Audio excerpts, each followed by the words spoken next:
Good. Hey, everybody, it's Friday. And what do we do on Friday?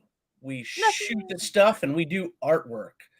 Um, Not only that, though, tonight we're going live with My Metal Girl right now. Oh, So, My Metal Girl is currently live for pre orders on Kickstarter. Really, really excited about it. Not only that, though, we're going to talk all about the process, the concepts between Blade and April and myself with this new book. We're going to talk about some If It Hops stuff. I know they're doing big moves on those books right now. And we're also going to bring on a new team member in Dan Wickline. We're so excited. I know April's jonesing to get Dan on here. So we're going to get Dan on here, and we're going to talk about his new ongoing series with Ethereal, which we're trying to get out by the end of this year. So I'm very, very excited about it. And without further ado, we'll wait for Nathan here in a minute too. But here's Mr. Dan Wickline. Hey, everybody. Hello, Dan. How's it going? It's good. How are you guys doing? Oh, man, we are absolutely fantastic. We are so good right now. Glad to hear it. So we got you over on Ethereal now, and we're excited to hear all about your project and stuff. But first, we want to hear about you. We want to hear about Dan Wickline. You know what I mean? Get us in there, man. Tell us all about you. Wow. Didn't know it was going to be one of those shows, man. Come on. Yeah. I've been in the comic industry now for, way longer than I like to admit. My first published book was 1995. So it's been a minute. I'll be coming up for 30 years soon. And I've worked for most of the smaller companies. I haven't worked for Marvel or DC, but I've been printed by just about everybody else. Having worked for Zenoscope, did a lot of work at Zenoscope, some stuff at IDW, Image, both Image or also Image Central, Shadowline, and Top Cow. And you have a hell of a pedigree, my friend. Like, wow. My rule is if they'll pay me, I'll work for them. And that's worked out pretty well so far. I've gotten a lot of books out, and this is just some of the stuff I've done. This was for Zenoscope, 1001 Arabian Nights, which is what got me started there. The Freeze I did at Top Cow. Karma, which is probably my most recent thing. I did a Kickstarter with Dynamite. And then I've got my own self-published novel, the Lucius Fogg series. And that is a Vampirella novel I wrote for Dynamite Books. And that's a photography book I did because I also do photography. So. That is just awesome. I mean, absolutely awesome. I mean, yeah, I've had one of those really weird lives where I've got a lot of things I've done that it's like you kind of forget. But when you go back to them going, how the hell did that happen? right. I wrote an episode of the TV series Metal Hurlant when they converted that from comics to Sci-Fi Channel. I played a dead body on Dexter. That's amazing. That's awesome. Yeah, and Tone Rodriguez is the one that killed me. Ah, yeah. How awesome is that? So, yeah, it's just, I mean, I'm not sure what you guys want to know about me. That's so cool, though, man. We were just, I was just looking for your general know-how, but that is absolutely incredible. You can only wish to have cool experiences like that in your life. You know what I mean? It's like, so why don't we I know that Nate I know he's read My Metal Girl. Yep. And My Metal Girl is currently live. Nate, what did you think about the script for My Metal Girl? I enjoyed it. It was definitely. I kind of feel for Jen a little bit in the story because you can kind of tell like he has got the keys to a kingdom and he doesn't know what to do with everything yet, but he's going to figure it out. He's super intelligent, especially towards the end where he finds, the trap door, and the everything kind of opens up for him. It would be fun to see like what he does and take the knowledge that he has today and push it forward and push the boundaries of what he can do. Because even, his grandfather said, you're way smarter than I am, so if you're way smarter than I am, that just tells you that it's going to jump off. I think he's a fun character. You know what I mean? Yes. He's a young dude that's going through a lot. He's learning a lot.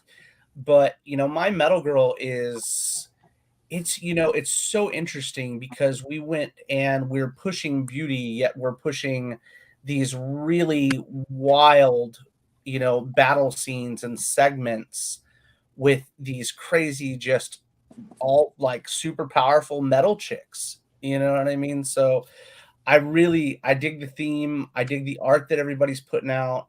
It's really like, and the fact that we're doing, we have a traditional mangaka working on the book is so cool. And I'll say this too about it. If you, by reading the story, you don't read it as a manga at all. Right.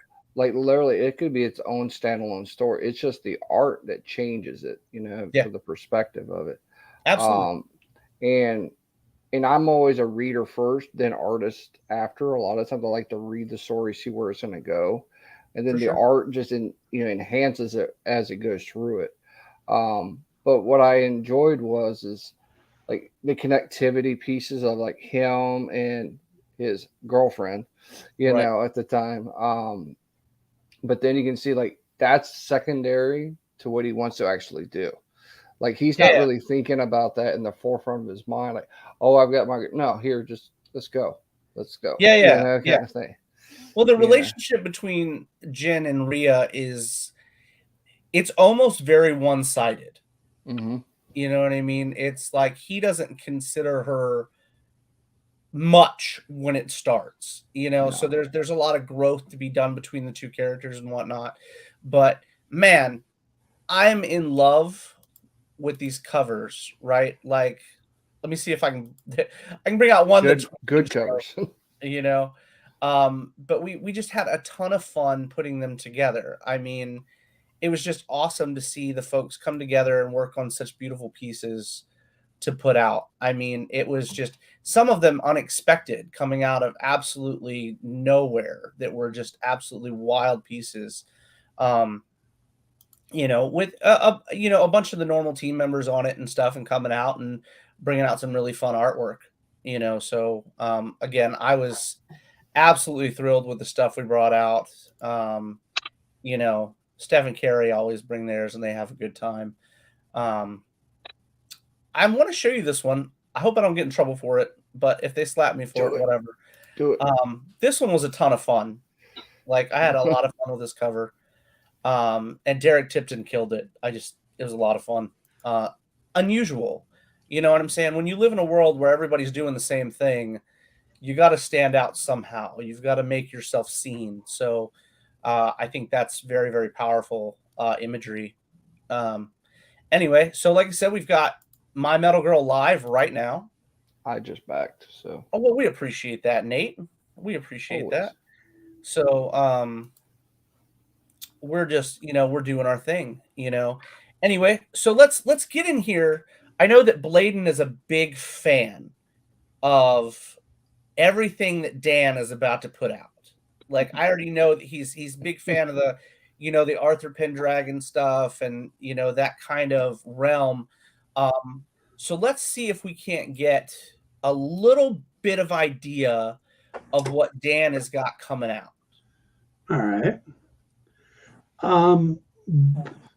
When you and I first started talking about me doing something here, I had a couple ideas, and one of them that's kind of been in my back pocket for a little while is I've always wanted to do Arthurian legend from a different point of view. If you know the legend at all, Arthur's story, which is that his father got Merlin to basically, in the middle of a war, Uther Pendragon got Merlin to transform him into the spitting image of his enemy, and instead of using it to win the war, he he used it to go over and ship his wife. And that's how Arthur came to be about. That's how Arthur was conceived. And that always stuck in my head. Like, we these are heroes. We look at Arthur and all this stuff, but he comes from such a negative start. And then we look at his sister, or it depends on which legend you read. Some, she's his half sister. Some, has nothing to do with him. And that's the weird thing about the Arthurian legend, is that they're kind of all over the place. So I'm kind of pulling the threads I want to pull, and I'm telling the story from Morgana's point of view. She's the protagonist. Right on. And we see it from, the things that Arthur did may not be as noble as we think they have been, as they've been portrayed. That's really interesting. Like that taking it from that side, you know what I mean? To see it from a different angle. Like, I am amazed at the font of knowledge you have on the topic, because when you came into it, I was like, oh, that's cool. You know what I mean? Because we write a couple fantasy books. So, it's like, this will be neat. That's that, we do like a D&D type of book and stuff. And, so when you were like, yeah, we're going to go with this, I was like, holy shit, that's just really cool. Because it's very different than anything else that you see on the market right now. And I think we can appreciate that. April, why don't you tell us how you met Dan? Oh, it's, totally a convention story. Yeah. Well, let's hear it. Huh? Let's hear it. Oh my God. Okay. Well, we were at Phoenix Comic-Con, and he was seated right next to me, and some guy came over and bought a print, and I asked if he wanted it personalized, and he was like, oh yes. And in his roundabout way was hitting on me, like, whenever my husband is dead and gone, you'll go out with me. And I started writing it right onto the print, and it took me like 2 lines before I realized that Wonder Woman wasn't married. Like, what? And Dan Wickline was all like, oh my God, April, get it together, for fuck's sake. So then I was like, oh yeah, well, on the other print, I was all like, that's all well and good, but my heart belongs to Jean Arrow. And I didn't realize she was literally standing next to me. Like, I literally reached out and was like, my God, where did you come from? So it was like the most greenhorn thing I have ever been a part of. I turned as bright red as a tomato. I thought I was just going to die from like sweating to death, because it was that kind of an embarrassment. And these are the forever friends that I keep. So there's that. Right on, right on. Yeah, Phoenix is an amazing show. The people who went there for, if you were there in the early days, you just kind of became family, Yeah. And now it's big now, and it's still a great show. I haven't been back in a couple of years, but I want to get back there. But in the early days, it was really this family. And the first time I ever went to Phoenix Con, my buddy Caleb had moved out there, and he was helping with something. And he said, you should come out and check out the show. And I said, all right. So I reached out to them through an email, and I said, hey, can I get a pro badge so I can come out and check out the show? And I get this response, and it's, we don't have pro badges. Do you want a table? And I'm like, sure. So I threw some stuff together, and I get to the show, and it was like the day before the show. Mm-hmm. And I get there, and I get into the hotel, and I walk to the convention center, and you go through the convention center to get to the main hall, and they've got all these little tables in the hallway. It's like, this place is packed, and these little tables are strewn through the hallways even. Mm-hmm. And I get to the front, and I'm thinking, okay, I'm going to be the last table down the hallway near the Coke machine, which is fine because then I can drink. But and I get there, and I'm like, my name's Dan Wickline. They said they'd have a table for me, and they're like, hang on. Next thing I know, Joe Boudry shows up, and he's one of the 2 guys that started the show. Yeah. And he's like, hey, Dan, great to meet you. Come on, we got your table. And he takes me into the main center, and I'm like, okay, that's pretty weird. Why am I not in the back 40? and I end up sitting next to Josh Middleton, Amanda Connor, and Jimmy Palmiotti. And I'm like, this is really weird. Wow. And I've just been a fan of the show ever since. You know, and I've gone back. I probably went for like 10 years straight. Yeah. You know, and meeting April, and there's so many great people. Gene Arrow, who I believe I share a birthday with. James, why is his name slipped my mind? Help me here. Glasses, real super sweet guy. Dragons. I don't know that one. Yeah, I don't know that one either. Oh, James. Damn. Franco. No? That's going to bug me. All right. But yeah, it's just a great family out there. And, I know we've got Jesse Crisson, but he doesn't have the glasses, I don't think. James Artemis Owen. James Owen. Oh, I don't think I know James. Say that 10 times fast, because I cannot.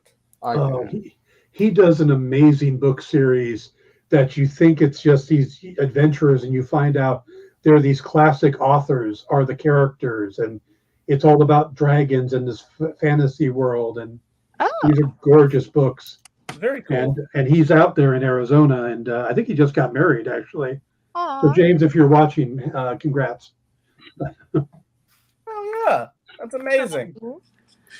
Yeah, and then whenever you did that children's book, that was I got to submit art for it and was allowed to do the illustrations on the inside of the what was that called? It was something about the Monarch Apartments. Yeah, the Mysterious Monkey of the Monarch Apartments. Yeah, that one. Amazing.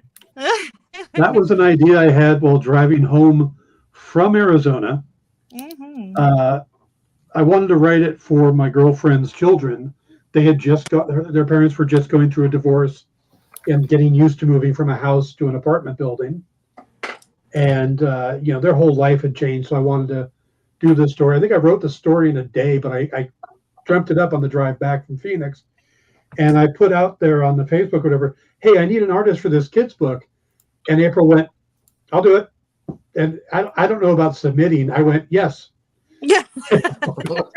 And she did amazing work. And then when she was done, she sent me all the art. That's awesome. And I still have it. Is gorgeous. Aww. And it is such a great book. And you know, I always appreciated that so much. Aww. For sure. It was so fun. Just so you guys know, we funded 3 minutes ago. So 15 minutes in the book funded. Yay. Yay. Amazing. Thank you all so much for your support. For all the different ethereal teams. We know that we have a bunch of them, and each of them appreciates everything you guys do for the team. So thank you so very much. Continue, Dan. I wasn't trying to cut you off. I was just, very cool news. So No, I seem to be hogging the show, so please. no, we like that. That's why you get to come on, good. because see, I talk a lot. You know what I mean? So when someone else comes on, look at Nate. Ha ha ha. I talk a lot. So, but hey, let's divert just a little bit.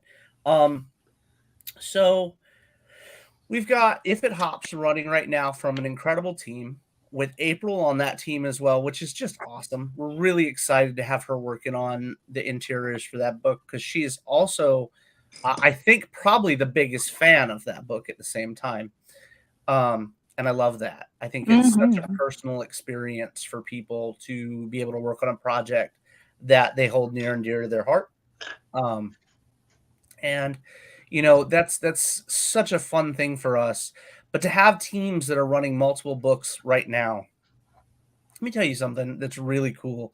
Zai Fozzie is doing My Metal Girl basically by his lonesome on the interiors for that book, with direction from Bladen and my storytelling, and it's beautiful. Like it's absolutely beautiful, and I cannot wait for you guys to see more and more of this project. It's so cool. But have you guys ever seen that movie, A Battle Royale? Oh yeah. Yeah. Yep, I have So it. My Metal Girl is a lot like Battle Royale, but you build your Metal Girl to send into the Battle Royale. And it's almost like it's a league.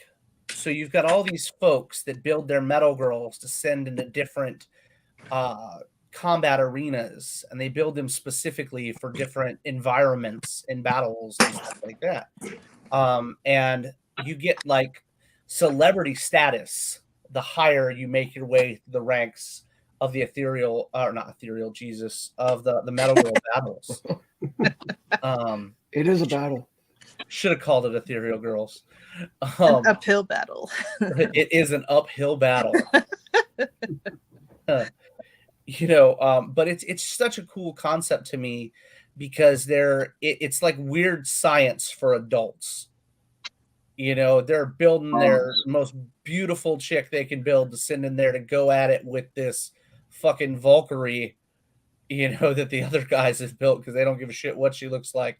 They're just like go in there and whoop that ass. And it's an interesting concept to me, because as serious as it is, it has a very lighthearted tone to it, and it has a very much, it's a love letter to what I enjoyed from anime and manga as a child, and growing up with it. And, because again, I grew up in the sticks. So we didn't have a lot of TV, but we had the Sci-Fi Channel. And on Sci-Fi Saturday morning, you would get anime that was super gory and all kinds of bloody. And that was my excitement for Saturday morning.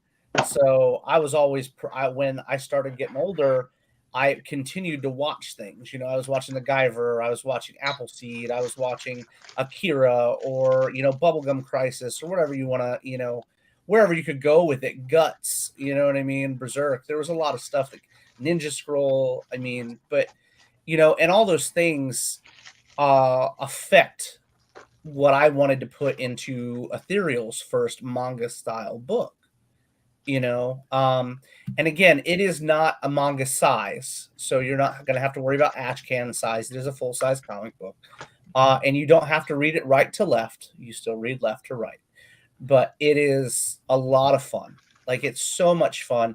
I will forewarn you now, for Ethereal fans, it's not a forewarning. It's a for exciting, basically. It has more nudity than any other book we've put out in it. So just, prep yourselves for the proverbial naughty bits and whatnot, just because it's a very much building these girls. So you're constantly seeing them in the buff, if you will. But So you're trying to challenge me here, huh? man, look, I knew your series would fit, and I've also got plenty of other things I'm sending in your direction. I am not, it's not a challenge, it's a invitation more so than anything else. Yeah. I told a bunch of people that when we first started putting books together, I, unbeknownst to myself, had gathered a ton of Zenoscope creators from way back, not really modern Zenoscope, but from when it first started. And because I was a fan but I didn't realize, I don't know that I paid attention to the credits back then as much as I would have, but we just kept yoking up all this amazing talent. And it's one of those things where they came over and they had this expectation that there was a leash put on what they could put out, and there's no leash. I mean, if you can do basically anything you want in an Ethereal book, and then turn around and go to the Red Label and take it to the 10th power, and I think we've had a lot of fun with that. April and Bladen and I were just talking the other night about how the Red Label needs to get its project started here shortly. So we've got a lot of things going on right now. I think My Metal Girl is one of the titles that really tiptoes the line for us between the Blue and Red Label. but it's so much fun. Like, it's literally so much fun. I mean, you've got a dude that's 21 years old, trying to get his life together. It's just him and his mom, and they're, helping each other survive in this world. And he's got a shit job, but he wants to be this tinker. He wants to be, a force in the Metal Girl League. And he just happens to have, a little bit of luck on his side, and one of the most interesting things about My Metal Girl is, what's up, Shawnee? Is we have Anne Bonny, who is a evolving AI. So she's very different than any of the other girls that you see in My Metal Girl, because she's constantly learning and constantly growing, and could probably pass a Turing test very easily if she wanted to. And I'm very, very fond of the character because of her, not just the story of the character we've created, but I'm fond of the history of Anne Bonny. I like the pirate. I think it's a very interesting take. And you'll see a lot of that in My Metal Girl. There's a cover by Tina that is so beautiful. And it actually shows the skull and crossbone eyes that occur in Anne Bonny at some points. And the tattoo of the pirate ship that we've got on her hip and stuff like that, or lower pelvic region and stuff, all has to do with the character. It all has to do with showing the history of pirates and how she will end up being almost a pirate in My Metal Girl. Very excited about it. So I got a question about that. So Yeah, you're please. saying she's an evolving AI. So my first thought process is Skynet, because of the situation of an AI can evolve over time, take over things over time. Right. Well, it's So- interesting that you bring up that point, because she'll eventually, My Metal Girl is a harem-esque book. So eventually Jin will have multiple My Metal Girls that are all evolving AIs, thanks to Anne Bonny. he's So gonna you'll an have army. all these characters with their own personalities and stuff, but the regular My Metal Girls aren't to be like thrown aside, because the scripts are written so well for them that you'd have a hard time telling them to. They're just not going to deviate from their assigned task. They know that they need to win My Metal Girl. That's all that they're tasked to do.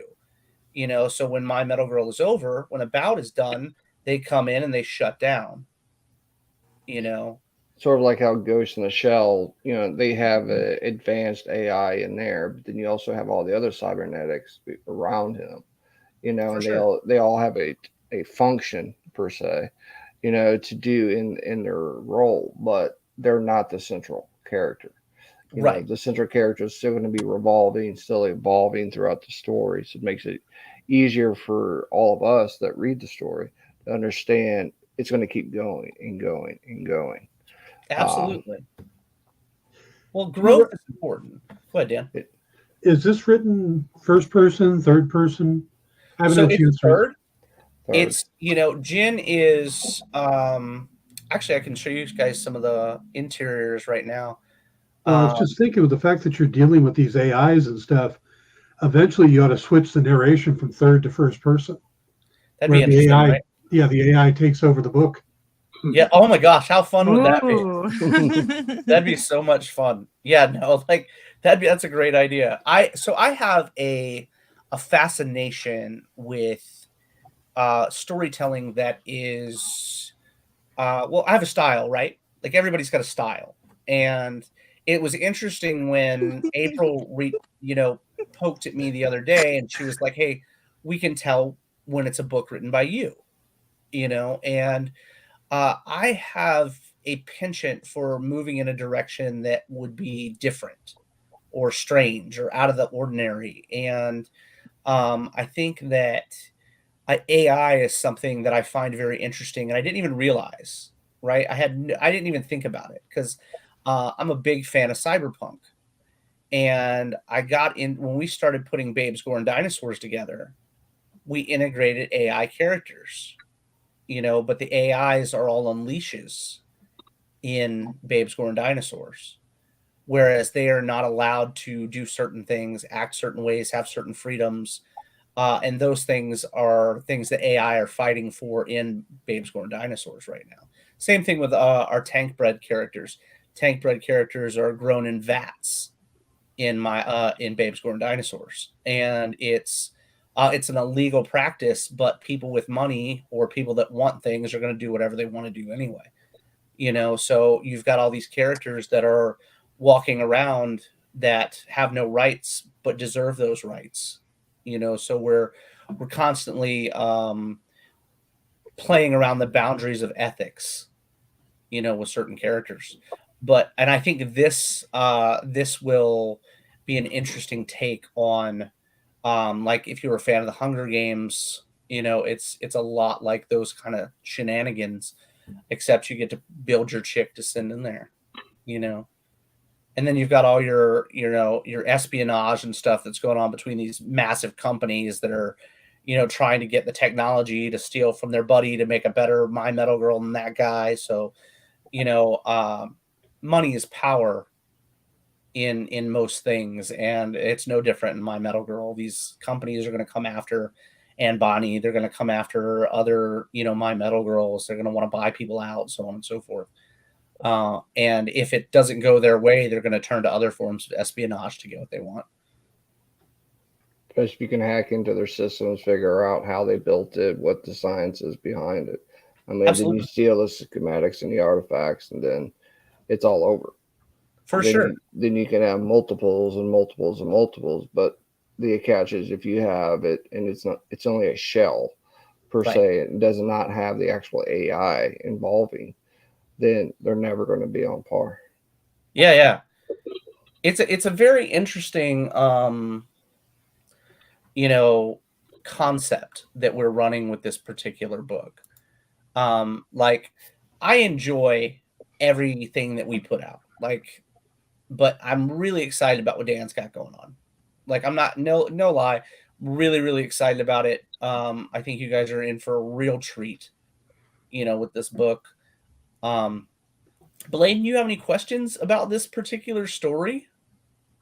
I mean, I am looking forward to seeing where it goes. When I'm reading about the Arthur stuff, like a lot of times the demythologized versions are kind of my favorite that I'm drawn to. After reading the first script, though, I'm definitely very interested in seeing what the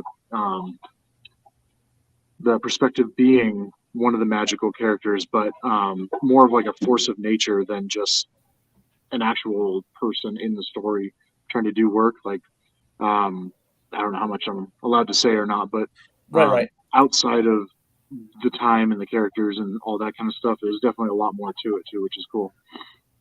Right on. Yeah, one of the things I wanted to bring into the series is the Celtic mythologies. Yeah. That's something that, again, plays up sometimes in the legends, depending on who the author is. Mm-hmm. Have you read A.A. Atanasios' Arthur series? It doesn't ring a bell.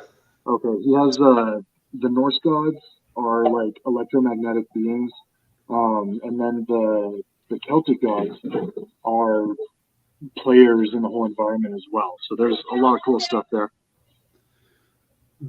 That's exciting. I'll check it out. Yeah, there's a series, a novel series called The Iron Druid by Kevin Hearn, and he deals a lot with the Celtic gods and stuff. So those characters kind of stuck in my head for a while. And it's like, no, they should meld better with Arthurian legend. Agreed. Because it's all from the same area. It's from the same background and stuff. And even the character's name, Morgana or Morgan Le Fay, is from the Morrigan, who is kind of the goddess of the dead for the Celtics, or the one who the chooser of the slain. So I wanted to tie that character in as well. That's awesome. Plus I wanted to lean into the fact that the fact that her name is LaFay. There are some interpretations where any connection to magic just goes out the window, and it's like, that's half the fun of the character. Right, no kidding. Well, and I appreciate that too. Is me being partly Irish, being able to hear that kind of stuff being put back into a story, because a lot of them don't ever put even the whole God part at all.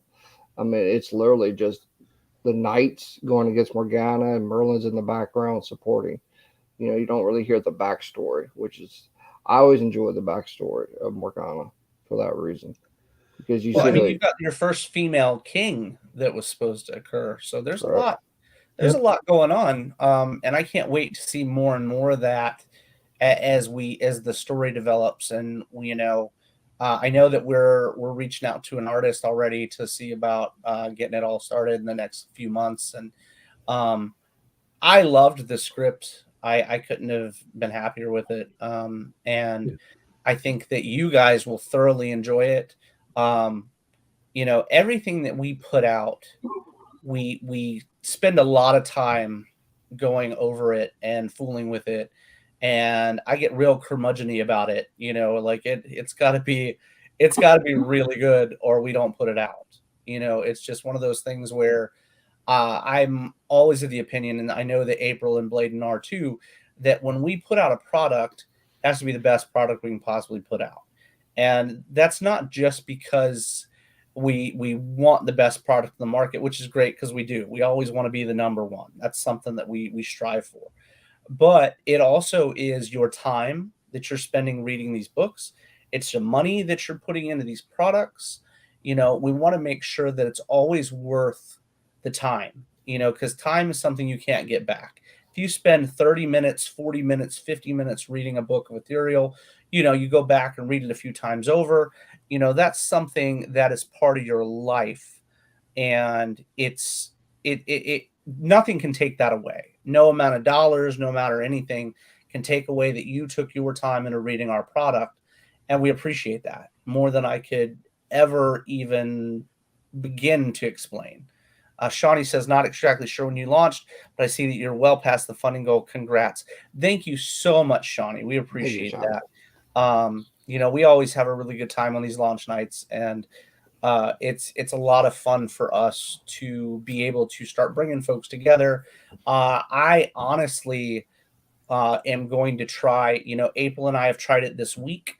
We're going to try and do a lot more lives. People seem to like it. People seem to enjoy, getting to hang out, shoot the shit. Even if we're just arting or packing or hanging out, it's one of those things where we spend a lot of time doing it. So if we're going to spend the time doing it, why not do it live so you guys can hang out, shoot the shit, ask questions or whatever. We're about that, and I am honestly thrilled to pieces that you all would spend your time with us. And I got news for you. When you get your hands on Dan's new story, it's going to blow up. Just like I think My Metal Girl is going to be huge on the scene. And again, by the end of this year, I still think that we can be a indie household name by the end of the year. I don't see that there's a problem with that at all, especially with the beautiful content coming out, all the original stories coming out. Man, April, help me out here. Shawnee says, can't wait, go Dan. Thank you, Shawnee. Talk to me, April. Tell me things. What? So tell you what things? Tell me all the things. All the stuff and all the things? Tell me, lady. Well, art-wise, I'm still working on Unicorn and Mermaid. And we're just kind of plucking away at that while the kids do art camp. I just was excited because Nathan, is it okay if I mention? Oh, yeah, you can tell. Oh, okay. This is actually Nathan's private piece from Unicorn, and I thought it'd be kind of special to let him see it come to life, in love that real time. I appreciate it. it. Absolutely love that. And then I during our streams on a nightly basis, I've been doing If It Hops pages. So we've got 9 pages of it into the drive for inks. And what else have I been working on? Been doing some sketch cards for Fivefinity on the weekends. So just trying to pick a day to like focus on a different project kind of thing. So it's all amazing stuff. And it's so hard to pick a favorite. I literally on a whim and after a cup of coffee, I'm just kind of like, okay, what are we going to pull out today? Mahaha. And then it's like, you know, administrative stuff. And I'm like, damn it. Project management 101. I hate my job. Dude, Oh, Do man. something else. I try to crack that out as fast as I can efficiently do, just so I can put it all away and, like, you know, color, because I like to color. Coloring is I fun. like the coloring. My kids do too. Good. Just not Yeah. in the right places. Right on. Yeah, so it's been amazing. I'm so looking forward to the expanse of the Give a Damn window. Oh my It's gosh. awesome. Oh my gosh. The Give a Yeah. Damn window is so if you guys haven't heard before, the Give a Damn window with April is our release window. Our release window is like 90 days, give or take, you know, and that's generally April's Give a Damn window. So when as a project manager, when she starts reaching out to you guys during that window, it's like, here we go, we're getting started, let's do our thing, da da da da. And with the way that we're releasing products and the way that all the printing stuff is catching up and all that jazz and stuff, so you're catching a ton of books in a great amount of time. And now though is like the new book window for the year. Like we've put out a bunch of our regular books. Now we've got some new books dropping. I really love that, Bladen, just so you know, sir. That was beautiful. I was working on it yesterday and thought I'd just wrap it up here. It looks great, man. Yeah, she's nice. She's nice. That's very nice. But we're in that new window where it's like right now you've got My Metal Girl dropping, then you've got There Be Shadows dropping, Where They Dwell is right around the corner, Cretaceous is right around the corner, the Halloween books are coming. No. There's a lot in this new Give a Damn window that to be excited about. And then you'll still get your other series later in the year, your stuff that you're used to later in the year. I'm sure you'll get another issue of If It Hops. I'm sure you'll get, another issue of BGD in there. But there's, we got all these new titles that are coming out, and it's such a phenomenal sensation. See all these beautiful artists and the stuff that they come together and create. Holy cow. I saw a cover the other day that I can't even show you. That was just stunning. April will castrate me if I show it to you, so I won't. Oh yeah. But You know that I got that on the mind for the dog. oh my gosh. So, but it was Poor puppy, run. absolutely awesome. Oh my gosh. Your poor baby. Oh hi.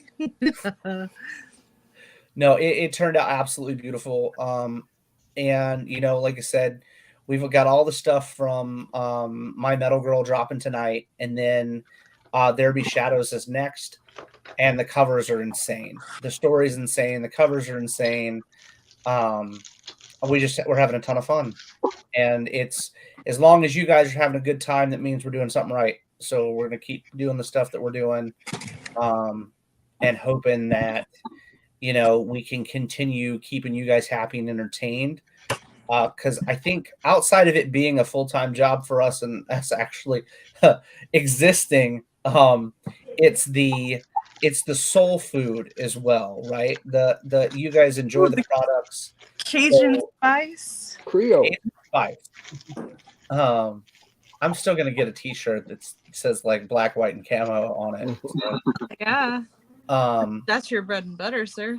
I know that we've got I know we've got the Bladen is working on some hashtag Ethereal Girl shirts. So for those of you that are not old enough to know what a material girl is, we're going to give you the Ethereal Girls.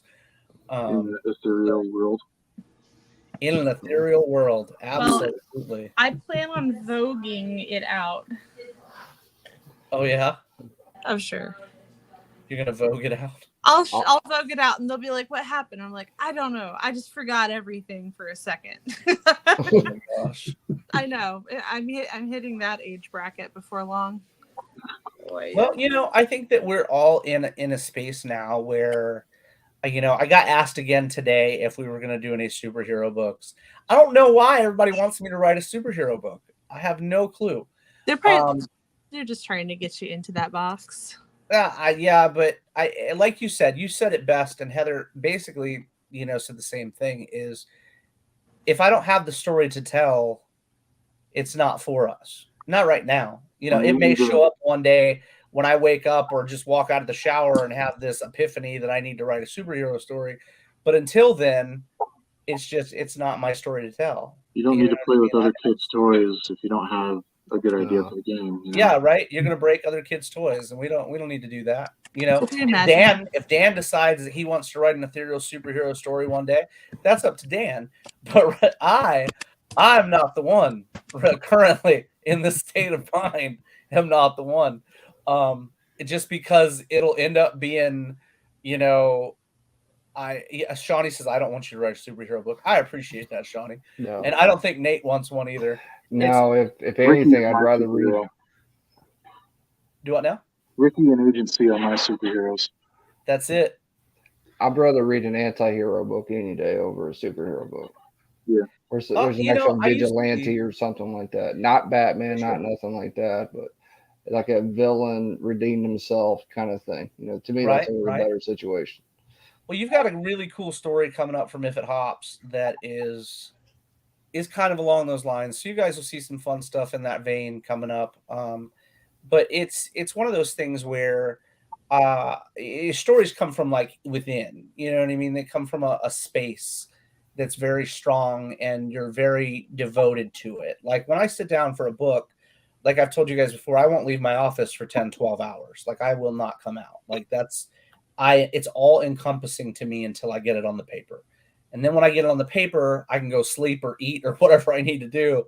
And then I'll come back with a clear mind and I'll look at it again and I'll decide if I'm happy with it. But I am one of those people that will obsess with a story. Like I will obsess with it. And I literally have to get it all out. Like it has to all come. It's almost like, when you've drank way too much and you got to get to the John before you puke all over the place. That's what it's like. Like I have got to get it all out so I can. There has to be a better way to describe that. I don't know. It's like it's like the college bender of ethereal. I don't know. Like energy bukkake. Energy bukkake. I dig it. Gross. It's better than It's almost like the walk of shame. You know what I mean? Like my wife would be like, "Hey, what are you doing?" I gotta go to the office. I'm being there for like a day. I'll see you later. I might not come up with anything. Who knows? Yeah, I took all my medicine. I'll see you on Tuesday. Nice. Come check on you, make sure you're make sure I'm breathing. I should be okay. I've got a blanket, a pillow, and some snacks. I should be all right through this particular issue. But my metal girl was like that for me, like real hard like that for me. Like probably so much that it was getting on everybody else's nerves. Yeah, you couldn't sit damn me up about it. Right? Like I was seriously trying to get it out there. And I kept trying to rail you back in with the give a damn window. Just, oh my God. There was no coming back from that one. And Cretaceous is the same way. I think you guys are really going to enjoy that. Yeah. Nate, did you read that one yet? Oh yeah, I read it a long time ago. Did you? Right on. I think people are going to enjoy that. You said you read Where They Dwell, didn't you? I did. I read Where They Dwell. Dude, that's got to be that's really going to push the envelope for a lot of think so? people, Right on. because of the background that's in there. So, Yeah. like, especially with the guy walking into the house in the beginning, and it's like, oh crap, I got to deal with all of this, and he loses. Right. He ultimately loses, and so you feel so bad for him. But then you see that throwback, like the Exorcist throwback, Right. because of that. And to me, I enjoyed it. But then you have another guy that just shows up and just puts all of it to blame. He's like, no, I don't care. I'm gonna fix this situation. Yeah. And you don't have any idea like where he comes from.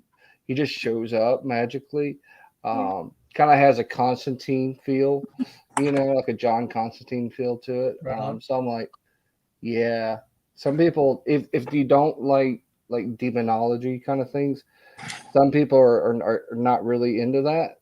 This book might not be for you, because this book might be something that pushes that envelope of, if you're religious at all, or if you have anything like that, that you might want to read it and then understand what it's going toward. Like you see all the building blocks in the story that it's going to push forward and forward. And so, to me, I think it's gonna be a fun story to read. I just want to see what the dude does in the next issue. Oh man, you're gonna get a lot of character building, in issue 2. Yeah. Because you've got, again, you were just introduced to 2 characters, and we go real hard in that issue. We go real hard for that whole issue. So issue 2 is gonna be a lot of character building, so you guys can learn about what's going on. The backstories for a couple of those characters and stuff. It'll be a lot of fun. I think that everything that we're putting out that's new is different styles of storytelling, and different formats, different types of characters. I don't think that we're putting out anything that you've seen from us before. As much as I want it to be familiar, if that makes any sense. I want it to be familiar to you as a reader, and for you to be happy with what you're receiving, but it'll be very, very different. There's, it's a lot like the difference between Theater 7, which you've gotten so far, and what you'll get in the Big Snake stuff. It's a very different type of storytelling, but it's no less fun and no less a good time, I think. I think the one thing too with where they dwell is it opens up the possibility of sort of like, I'm not gonna say a superhero team, but a grouping of minds of like how to fix things, kind of situation. Which to me, I always enjoy that. I don't enjoy team ups a lot, because I think sometimes team ups get done too much. Right. But this could be a situation where it's a symbiotic relationship of learning, Absolutely. and to me, that's vital. It really is vital. Well, you will meet many members of the church in that book that have different opinions, different abilities, different backgrounds. So, you talk about team ups, and I know that you've never been a big fan. You read the script for the first issue of the Halloween book. What'd you think? No, don't give away anything. Just I'm not going to give away nothing, but I will say I feel so bad for some of those characters. I really do. What you did to them is freaking, it's bad, but it works in that situation. The team up works in that situation because it's not true to canon. It's like an alternate universe thing, which I always enjoyed those. I always enjoyed like Elseworld stories, like they used to do in the DC, or when you had the amalgam, universe. Like I enjoyed those kind of things where you have a team up for the right reasons, Right on.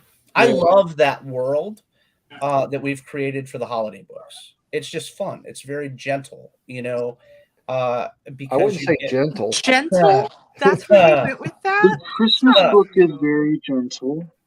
I don't know that I've put out a gentle book other than Theater 7. Theater 7 is very gentle. For now. It's very not soft. During October. Yeah, nobody's good. April's got jokes. Everybody has their own definition of the word gentle. Yeah. You know, you're in Threshold. BDSM, gentle's completely different meaning. That's Uh-huh. it. You know, Very Yeah. true. Very There's true. no objective You know? measure. I have that's like my love language. I'm very gentle. I'm a giver. You are. Is that your Good safe step, word? Wilson. I'm a giver, absolutely.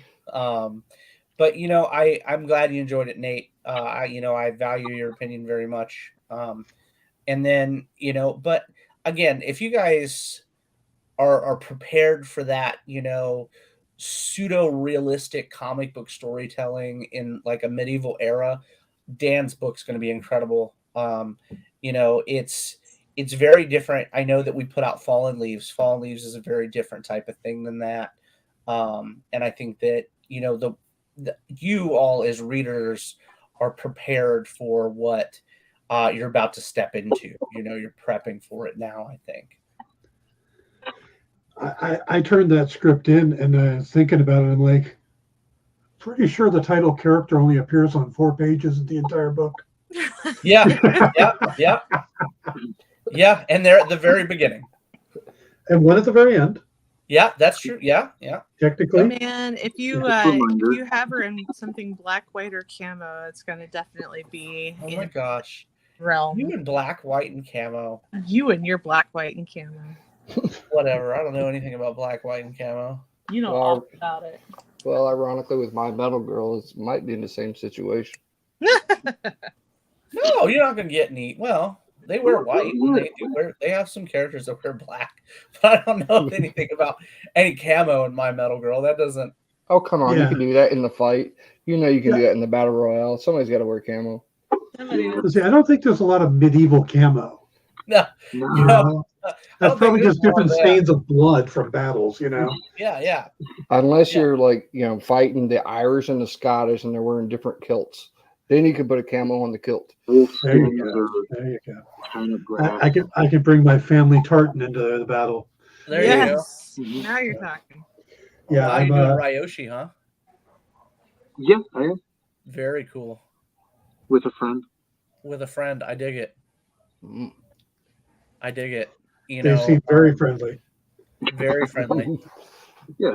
Well, it's funny because I get asked, that's one of the largest questions I get asked. One of the most popular questions, I should say, I get asked is, what is her sexuality? And C is one of these characters that could love anybody. Like, she could absolutely love anybody. And, but Ryoshi shows up in the story in her youth in the additional pages, but now that she's in the actual book itself, she's much older, and it's an interesting tit for tat. I liken them to my Buffy and my Willow, is how I view the two of those characters. And I always thought, truth be told, that that's how those characters should have ended up. I didn't think it should have been Willow with the crazy lady. It should have definitely been Willow and Buffy. But it is what it is. I love his storytelling. Wheaton is, you know what I mean? Awesome storytelling. Have you watched Firefly yet? I've not. Come on now. Really? I have not. But look, dude, I barely have time to move around. You got time to play video games at 3 a.m. with your Captain Crunch and Mountain Dew. I binged all of Firefly and Serenity in one night. Exactly. It's not not like that you long. gotta do 30 It's years one of Star season. Trek. It's It's only not even one a full season? season. It's Really? one one and season? done. Yeah, one season. That's why everyone's all. One and done. That's why everybody wants to know. That's why it's a Well, thing. it's on my to-do list. It is on my to-do list, I promise. Now that And you will see all of his tropes that he does in everything else. right. You see it right there. All the little things he does, like, ooh, we should randomly kill a character for no apparent reason. So we are such fans that I had I literally hunted down every copy, every single variant, every piece of literature that they put out, that Dark Horse put out for Buffy. And I think that again that it's a relationship works really well with when you have two characters that ping off each other very, very well. And I think that you guys will see that with C and Ryoshi in the coming issues. But you've also got a really cool character mashup as well in Decken and Agent K. And Agent K is this huge, massive, bulked up female lion, and then you've got Decken, who's this small little rabbit. And it's just an interesting tit for tat with her because she treats everybody else like she's fucking Lou Ferrigno when she walks around. And when it comes to him, though, she's a kitty cat. You know what I mean? And the size differences make it a very interesting conversation. Shawnee says, the brown coats, you can't take the sky from us. I'm assuming that's a Firefly. It is. Yes. The theme song is all about "You Can't Take the Sky." Oh, right on, right on. And the brown coats is the group that Nathan Fillion's character was in. Gotcha. So that became the fan base. How there's the 501st and stuff like that. Yeah. You have the brown coats. Oh, okay, right. I love the 501st. They're incredible. We've done a lot of work with them in Florida and stuff. It was a lot of fun. But the brown coats I had not heard of, so that's super cool. See, I learned something every night. But Learn a lot more if you watched it. I will get there. I will get there. I promise. Well, now that I've given up on the latest edition of Dragonlance, I will have a little bit more free time. And I say this as someone that's been reading those books since he was like knee high. I hated it. So, I hated the new book. I think that they're always going to be, Christy Golden's always going to be an incredible writer, you know what I mean? And so are the other ladies that work on those books. But it's always going to be one of these things where if you take so many years and years away from something and then you come back to it, it's just not as good. You got to warm up before you hop back in the saddle, and it's just not there. Kind of like the last book of Harry Potter. Yeah, I read the script for The Cursed Child. I enjoyed it. I mean, I wish they'd have done a proper script and not just put out the manuscript from the play. But I meant the last book, chapter 7. Oh, well, so I don't know. I didn't dislike it. I think that I thought it was a really good send off for the series, but no, there's plenty of guys that do it. You're wrong. Okay. Well, look at George R. R. Martin, right? Same fucking difference. He puts out these amazing couple books, then disappears to God knows where, comes back, and instead of telling you about the characters that he'd been writing about for years, he has a whole new group of characters. And I was like, who the fuck is this pirate guy? And where did we get an ocean from when we were in the frozen tundra? You know what I mean? What? Well, he started watching the Pirates of the Caribbean movies. Right. And he kind of went full Michael Bolton on the whole Captain Jack Sparrow thing. And, just had to throw that in there, Oh, my God. Michael Bolton? Oh, yeah. Lonely Island. There's a Lonely Island song with Michael Bolton where he sing. They're trying to get him to sing on it, and everything he sings about is Captain Jack Sparrow. Right. Oh my gosh, it's a great video. Wow. But no, there are a lot of really cool stories again coming out that everybody's working on. I think that you guys are going to be really, really pleasantly surprised with There Be Shadows. I think I need to send that to Dan because I was going to get Dan's opinion on it. But I think that they have, I think you guys have a lot that is going to be surprising and fun. Because everybody has an expectation. Fun. Well, when you have an expectation about a comic book, right? When you hear, if I tell you that we're doing a story that has to do with a Pan or a Wendy or whatever, or a Mr. Shmee, you're going to tell me that you have an expectation. It's going to be a pirate book, or it's going to be this, or it's going to be that. And in reality, it's so far, far, far away from anything like that. and I think it's going to be a lot of fun. And we can actually show you, because we've already shown it off once before. I can show you the cover that we just got back, and it's awesome. Oh shit! Like That's nice. I'm so ready. Like I'm so ready. And all the storytelling and stuff involved. Yes, it comes from old fairy tales that we heard when we were children. Some of them you may never have heard, and it's just going to be a blast. It's absolutely intimately scary in a way that's different than anything we put out right now. Like it's a very personal type of fear.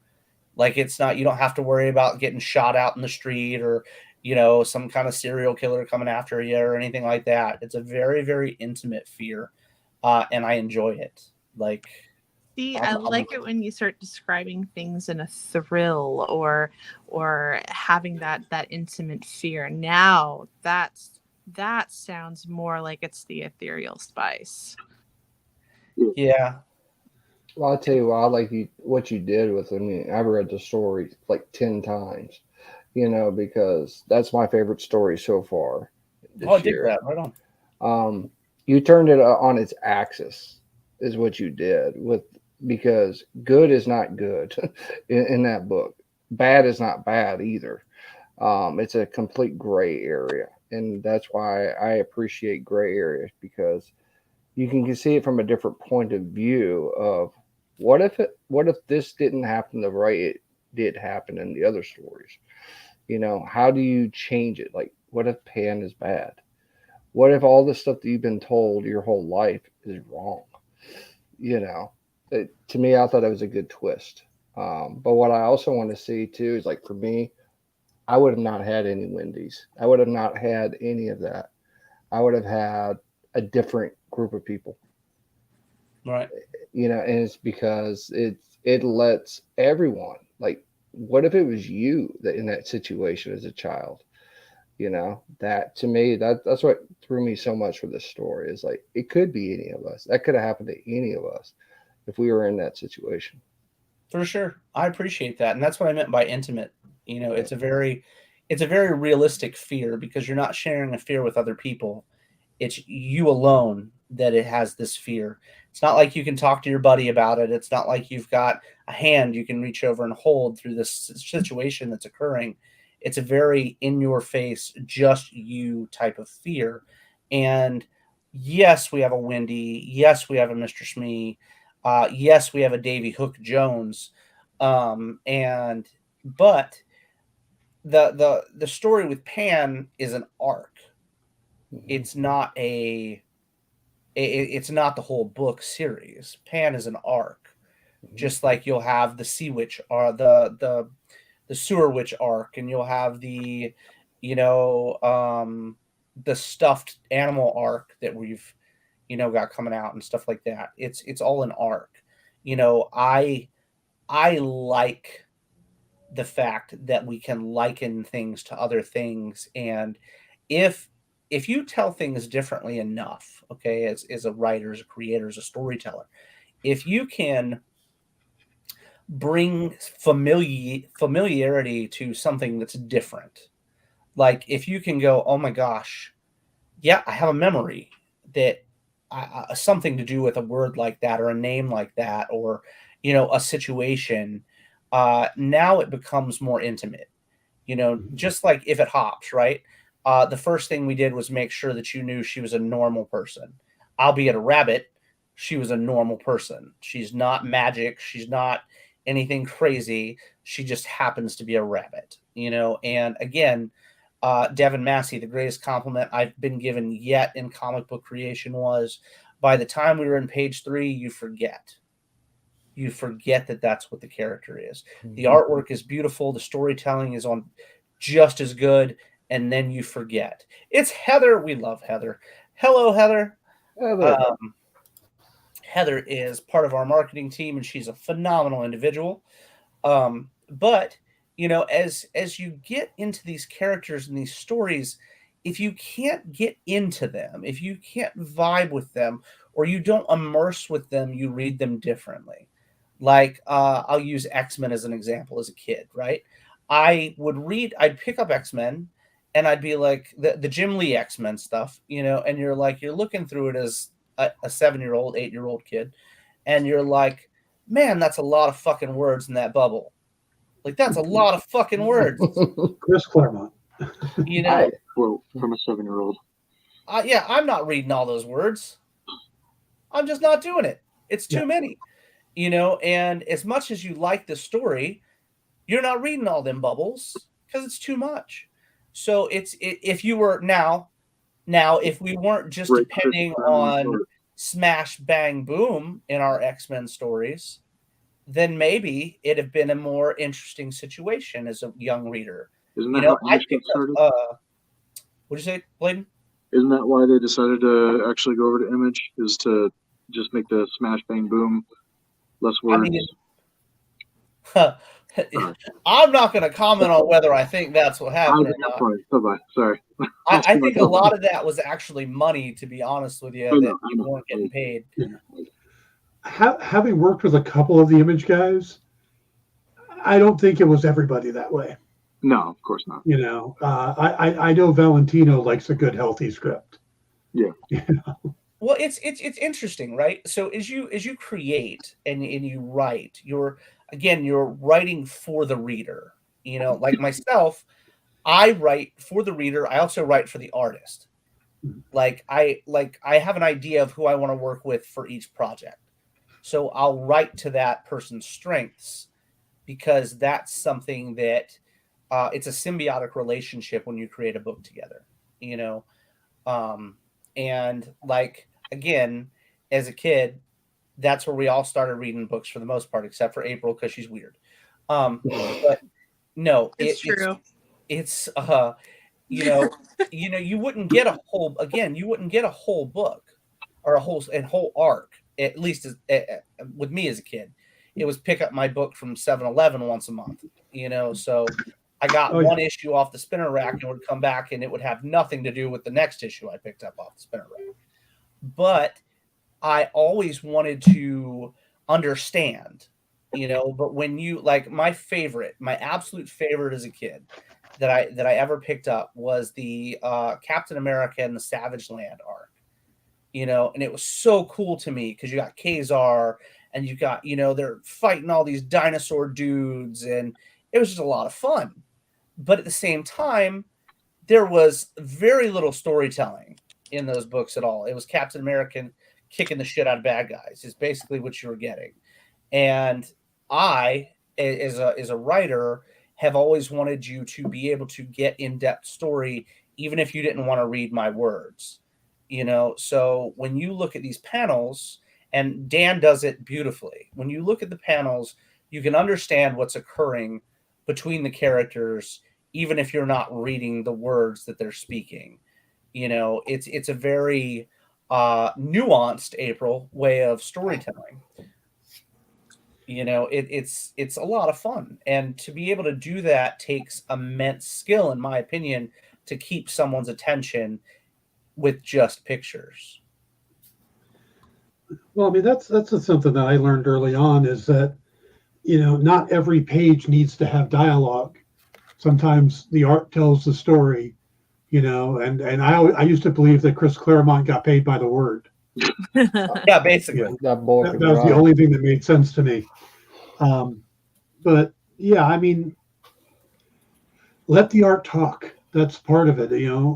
Everything works together to tell the story. Usually when I see a writer that goes way in depth into dialogue, and half the time they're telling you what's in the panel in the dialogue or in captions that the art is telling you as well, it's because they don't trust the artist. Right. Absolutely. Yeah. I totally vibe with that. It's an interesting concept where, like, when I write for Bladen, it's very loose. Like, it's very, very loose. And because I know it's very odd. We've been working together for about 2 years now, and it's like he can basically read my mind, and I'm super okay with that. I know the page is going to look the way I want it to look. Doesn't matter what I have to put on the paper. It's going to come out the way I want to see it. And versus when we write with someone that's a newer artist, we tend to go into more detail. We go into, the background or this and that and direct panels. Shawnee said, "You're a brave man, Mr. Hunter." But it's like, I find it to be a very surreal experience. When you create a character, to see it come on paper and to be able to create with another individual it's just very powerful. And the more freedom you give the artists, the more excited they're going to be about the book, the more they're going to get into it. Yes, sir. I did a series over at Top Cow called The Freeze, and I was working with an artist named Phil Sevi, and we had never worked together before. But I always like to talk to my artists if I can, and I've had plenty of times where I've sent an art off to somebody, it gets translated. I never talk to the artist, and I hate that. I like to be able to talk to the artist. But he and I talked, and he's like, I'd really love to do this. As it's set in LA, I'd really like it to be a diverse book. So I started kind of changing characters up to be more diverse. And, we've really got this great shorthand going. So by like the second issue, I knew I could shortcut a little bit because he was going to get it. And I'd say that for all but one moment, the book came out better than I could have described, better than that. The one moment, though, was a full-page splash that was supposed to be dead bodies laying inside of a truck. And he did full frontal nudity on one of the characters. And I'm like, well, all right. And none of us caught it. Oh. Editorial didn't get it. Anybody. Wow. Maybe subconsciously they did, but they wanted to see it. It fits. You ever do that? Like when you're looking at a page and you'll be like, that looks amazing, because you want it to look amazing. You're like, this looks just so good. Yeah. I looked at a cover. I went back to April and blading about it, I don't know, a month ago. I was looking at a cover and I was like, this is so good. And then like I went back at it like a week later and noticed there were like lines that were, had not been erased, like just sticking out of places. And I was like, what is that? You know what I mean? Like, what is happening here? And it's an easy fix for sure. I mean, it's an easy fix. Oopsie. But if you don't catch it and it goes to print, you know what I mean? You're the one standing there with your junk in your hand, and I don't ever want people to get half ass. We only whole ass around here. So if we're going to fuck up, we're going to fuck up real good. You know what I mean? Like that's just because we take so much pride in things that, it's something we were happy about probably that, just wasn't, it just didn't work. You know what I mean? And, I don't know. Not many opportunities come to mind with that, but there's a lot of fun situations. There's a lot of shitty situations when it comes to bad editing. If you don't have a good editor and you don't have a good team, I think that's one thing that the indie market lacks a lot is that takes funding. Well, it does. Absolutely. And like I've said since the beginning, when you start this, it takes pockets. It doesn't just happen for free. You know what I mean? And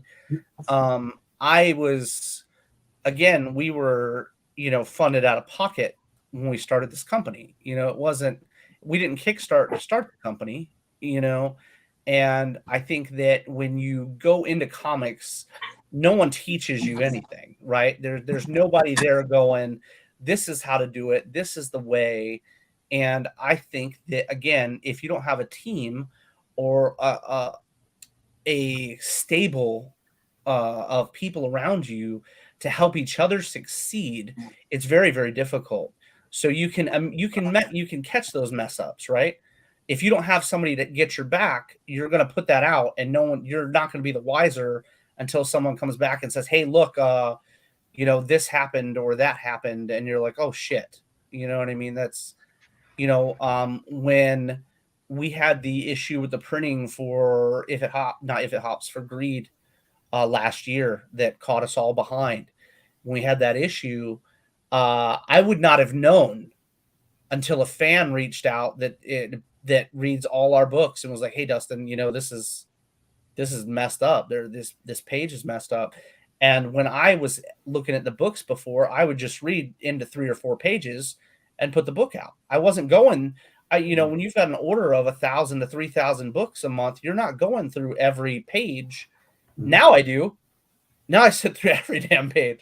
But at the time, I didn't have the experience and had never had an error like that to work with. So I was always like, oh, well, I'm assuming the printer companies are, checking the books as they come out. That's not always the case. It depends on who's printing for you. You don't know what you don't know. So Exactly. Halfway through the book, the splash page is all jacked up. So I literally had to reprint and send out all those books again, which I would do anytime it occurred, if it ever occurred again, which it will not now. But if it did, I would still, make it right. There's never going to be a time when I don't, fix an error that comes out from us. But again, teamwork is so powerful in this industry.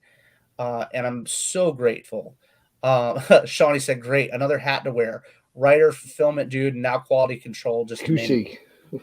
Yeah, I wear a lot of hats. But I am grateful, again, because I have an amazing team that they wear hats too. So I'm very, very grateful. I have people that compliment Bladen all the time. I have people that compliment April all the time. It's a very cool experience to me. Ethereal is like old school. Like if we were all in a building together, it would literally be a bullpen with 3 offices outside of it. That's how it would work. And I love that. I absolutely love that, because right now, Bladen will reach out and talk to an artist or a writer or, anybody. And April knows everybody personally anymore. You know what I mean? It's one of those things where we are here to uplift. That's how it works. Outside of being a writer and a creator, it's uplifting. If Dan were to call me and go, "Hey man, I got an idea," I would be like, "Oh man, that's dope. What can I do to assist you in making that idea come to reality?" And I am LOL, it's 6 degrees of April Raina. Yes, it is a lot of April Raina. And she, the other day, she had, or today, we use today for an example. We had an incredible artist send in 3 layouts, and she and Bladen preferred one layout versus the layout that I preferred. And, together they're like, well, we could do it like this, and it's like the layout you like, but it still carries the weight of the layout we like. And I'm like, oh, I didn't even think about that. So let's make that happen. You know what I mean? And it's just one of those things where you have experience, right? So you surround yourself. Like one thing I'm good at, and I've always been since I got into management at 24 years old, is building teams. That's something I'm good at. And to bring that to this industry is, I think, one of my greatest strengths. And I'm very grateful for all the team members we have, every single one of them. So, and when I tell you they're amazing, I swear they're amazing. Like Dan knocked my socks off. You know what I mean? Like I was ready. I'm ready. This is good. This is, I'll put my fucking name on this and we'll throw it on a plastic fucking lunchbox and we'll sell it, because it's beautiful. Like the storytelling is great. And I am always up for learning from people that have been there before me and done it before me. Or, it's something that I think we all take pride in. I know that April has got a plethora of experience behind her, and Bladen has got such a wealth of knowledge. I mean, the guy will sit and learn a new technique and call me and be like, "Hey, man, I learned this." And I'm like, "Oh, fuck." You know what I mean? That's really cool, and it's just one of those things where we take pride in everything. So when you do see Dan's book, know that Dan took pride in it, because I know he does. And then when you turn around and you look at all the beautiful art, know that I busted my ass to make sure he got the artist that he wanted on that book. Trust me on this. So I'm going to make a lot of things happen for team members, because that's my job. And I take a lot of pride in my job. And I'll say I appreciate your feedback because me and you've been working the review stuff on the synopsises Yeah, for the absolutely. last couple of months, and I'm not going to say a very decent writer. I'm attempting to write, um, but I've written for a lot of other things too. But the catch being is that comics are a whole different ballgame than anything else out there. You can write novels, you can write stories, you can write things, but comics is you're kind of put into a little bubble about how much you can write within the storyline. For sure. To keep keep the entertainment value there while also hooking them in for the story itself.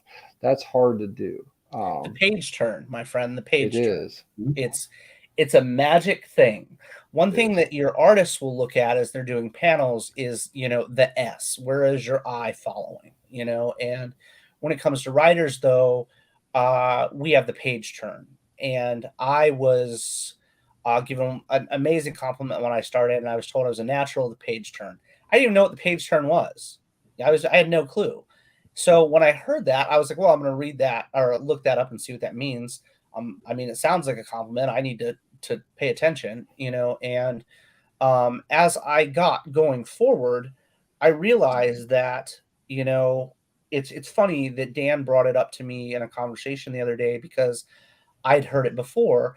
You only have one first shot at a reader. You have one. And if you don't catch that reader by page 4 or 5, you know what I mean? You're pretty much SOL on the situation. They may come back later to pick it up because someone told them it was good later, but you need to have that book in their hand and engrossing the minute it starts at the cover. It literally starts at the cover. If it's engrossing, they want to read it. You know what I mean? So all these folks talking shit about how, nudity is this and nudity is that on covers, whatever. Covers sell. Covers sell your book. Shut up and let people buy your book. You know what I mean? Quit going at people about what they're putting on the covers. Pay attention to these cats because they know what they're doing, and then when you get into it, man, look, I know what sells books and I know what keeps people in a book, so hear me out. Study the page turn. Pay attention to the cats that are putting out beautiful covers. Just because a cover is $100 doesn't mean you need it. I promise. You know what I mean? If you've got $700 in hand, go pick up that artist that people like. If Nate likes the cover artist, has a much higher chance of picking up that book than a person that he doesn't know or has never heard of or doesn't collect. These are things that I was very blessed and grateful for, that I had been in the comic industry before. So I knew people, I knew who to talk to, or I knew who I wanted, but at the same time, you still have to be able to commit to that interior. The pages, the cover brings them in, keep them with the interior. The page turn is magic, man. And Dan is a beast at the page. I'm actually pretty surprised at the industry has changed a lot. You were just talking about the variant covers and stuff. When I first got into the comics, there was basically the rule: your cover got them to pick it up off the shelf. The interior art got them to take it home. The writing got them to come back looking for the next issue. Yep. It's the way it worked. That was the pattern. But nowadays, there are people who just buy books for covers that sometimes don't even crack it open, which is a totally weird marketing thing to me. But it's like I saw a first edition book from one of the Diamond Select publishers who has 48 covers coming out. Yeah. Gotta be Marvel or DC. Nope. Really? Nope. It was a smaller publisher than that. And they have 48 covers coming out. And that's not talking store exclusives. They might have more when it comes to that. That is such a gamble, especially, that is wild. There are a couple of them that really push we do 10, generally speaking, 10 or 11. And that's with the cover swaps and stuff like that. You know what I mean? So it's not like we're out there popping off 12 to 20, you know what I mean? But And no when I AI started, at all as well. yeah, when we started, we were pushing as many covers as we could push. And again, that was when we were building a fan base. No one knew who we were, you know what I mean? It was one of those things where, like, if you look at comic books now, I'm gonna toot Mr. Hunter's horn real quick. I think that we're well above and beyond what you see out of Marvel, what you see out of DC, art wise. You know what I mean? I'll never toot my own horn about my writing, but I will talk about other people's talents. And I could put our books. I mean, we can talk Donnie too, or we can talk Zai. You could put any of those cats next to the stuff that's coming out, and if you couldn't tell like who they were, and then you come in and you're like, oh, look, who is this? They wouldn't know the difference between our book and Marvel's book unless they'd read them. You know what I mean? And that's an interesting concept. The boobs might give it away. The boobs give it away sometimes. I'll give you that. That's especially if it's a Devin Massey book. Yeah. I mean, you know Devin, when you see his drawing, you know exactly who does it. I can't show you that right now. I was about to show you. You can't show that on this show. No, I can't show any of that because we're on Twitch. No, But I was no, gonna say was like I was reading Bud Root and got introduced to Devin that way and through Cave Woman, but you see his artwork, you know who did it, just from Absolutely. the look of it. But you can go to any book he does like that. His style is that style for sure of artwork, which I appreciate. And you were talking about covers, that's kind of how, I mean, you're always going to get people in with the covers, but I will agree 100% with Dan. It is about the writing a lot, because I remember when I read Arabian Nights, I mean, at that point, that was a long time ago. I mean, when Arabian Nights came out, so Ebas wasn't as big as he was back then. Right. Nei Rufino wasn't as big. Neither was Paolo Pantanella at the time. A lot of people didn't know who that were, but what got me into that story back then was the writing, because it was something I could read and understand, and it made logical sense too. It's not going to be you're trying to figure out every little hook and cranny, the story. The story is fleshed out, and you can see where it's going. So to me, that's what keeps me tuned in to a book. Yeah, when I did the Arabian Nights, I actually broke out a 24 issue plan. I knew where I was going. I was going to do 4 or 6 issue story arcs. We only ended up doing the first 2 arcs, but I had it all planned out, which loosely I still had room to kind of change things and adjust as I go. It's the same way I do novels. I plot them out in thirds. I do the first act, knowing where I want to get to, and then if it goes off, I just kind of make the second act try to get back to where I wanted to go. And but which is weird, because I write mysteries, and you'd think mysteries would need to be as static as possible because you're laying out clues and stuff. Right. But I found the more I let the book kind of move and shake, things will come up automatically or naturally that I never even thought of, that just really click.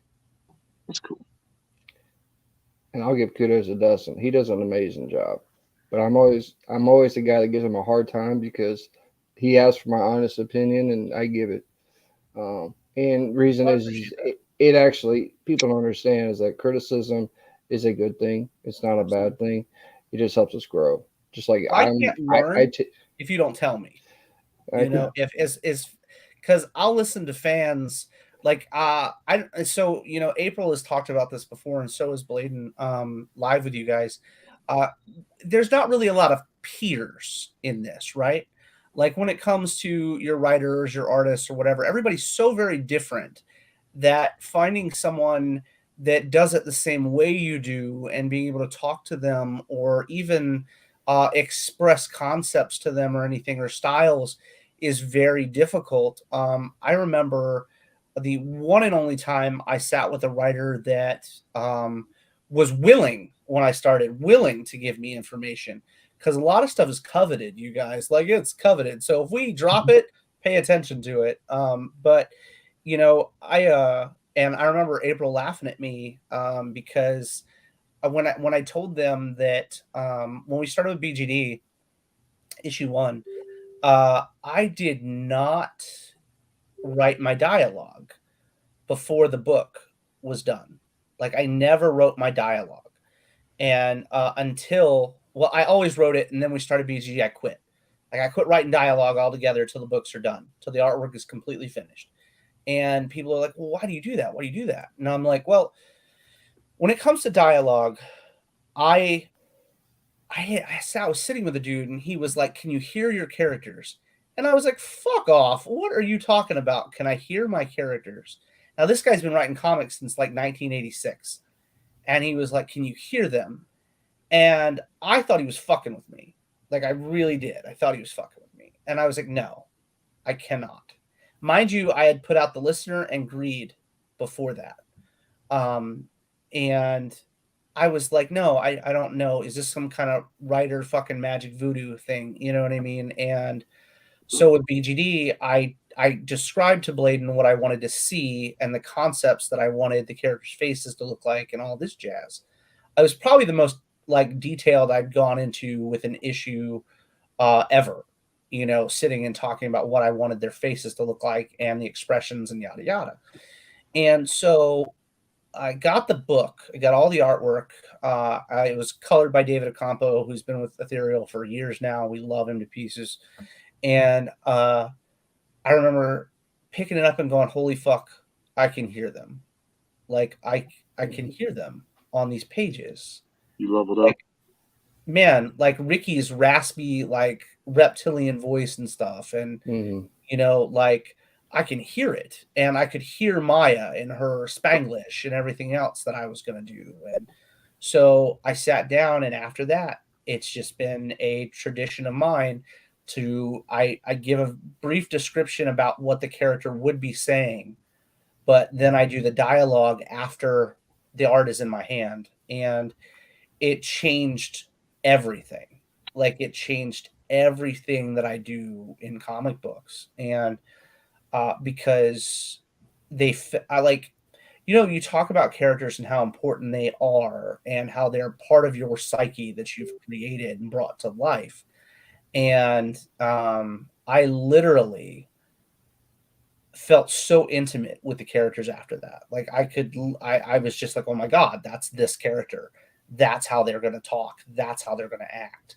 And it hasn't changed since. I've been about it every single issue since BGD 1, with the exception of, I think, Underland and Theater 7, just because I was having so much fun with the dick jokes and whatnot that it was. But other than that, no, I all the time I wait. Interesting. I think that would drive me absolutely insane. Yeah, it's absolutely wild. Like it's very, very different. So yes. Sorry.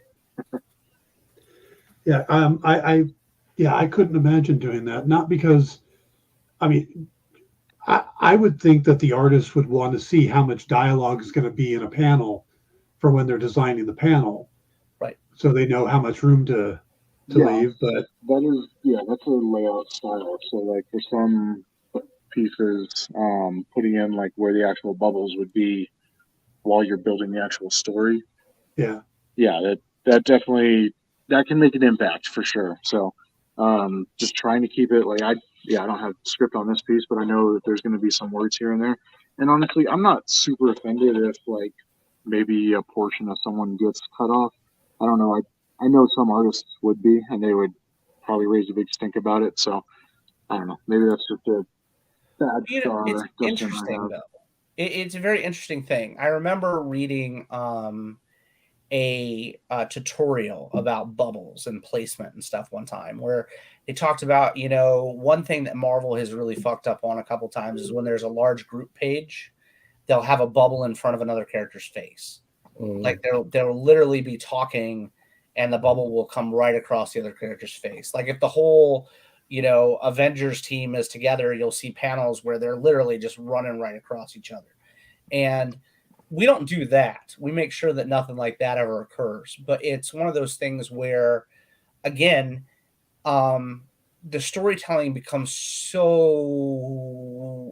in depth when you have character. Like, if I tell you what I want a character to say, but I don't tell you what the expression on their face is, then it's kind of like, oh, well, they could be real angry, but now they're just like normal face guy. Hey, I hate your guts. Normal face guy. You know what I mean? It's one of those things where as a writer, you have to lead the team. That's your, as a creator, when you have an art team or whatnot, and you have your inker and your letterer and everybody else, you have to be honest about how you want things to play out. Versus me, I am fucking weird, and I'm just like, this is what I want to see. But now again, I let the artist know what kind of conversation is occurring, so they have the ability to leave space, if so they so choose. If not, I still think that we have one of the best letters in the business. So he's just going to be like, oh, okay, well, we're going to put a bubble here because it looks great. I mean, that's all the guy does is letter all day long. You know what I mean? It's just, and full-time job. I absolutely love it. You know, so I trust his ability to place these bubbles on your amazing works. You know, I don't worry about it. You know, neither is a wrong answer either. Like there's so many ways to do every single thing for every single aspect of what we're doing. Absolutely. Well, it's a fight, right? The whole deal is a fight. When you walk into this, go ahead. I was going to say the whole trick is finding your way to do it.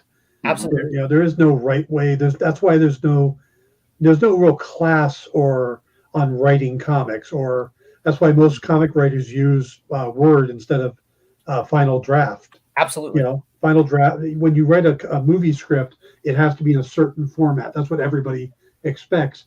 With comic books, you just do your own style. And I've co-written with people, but it's like, you know, I've seen scripts that are super, super small. It's like you get 3 pages on one printed page of a script. And then you get a script like from Alan Moore, and the script is twice as big as the comic. You know, because it's so detailed on everything he wants in every panel.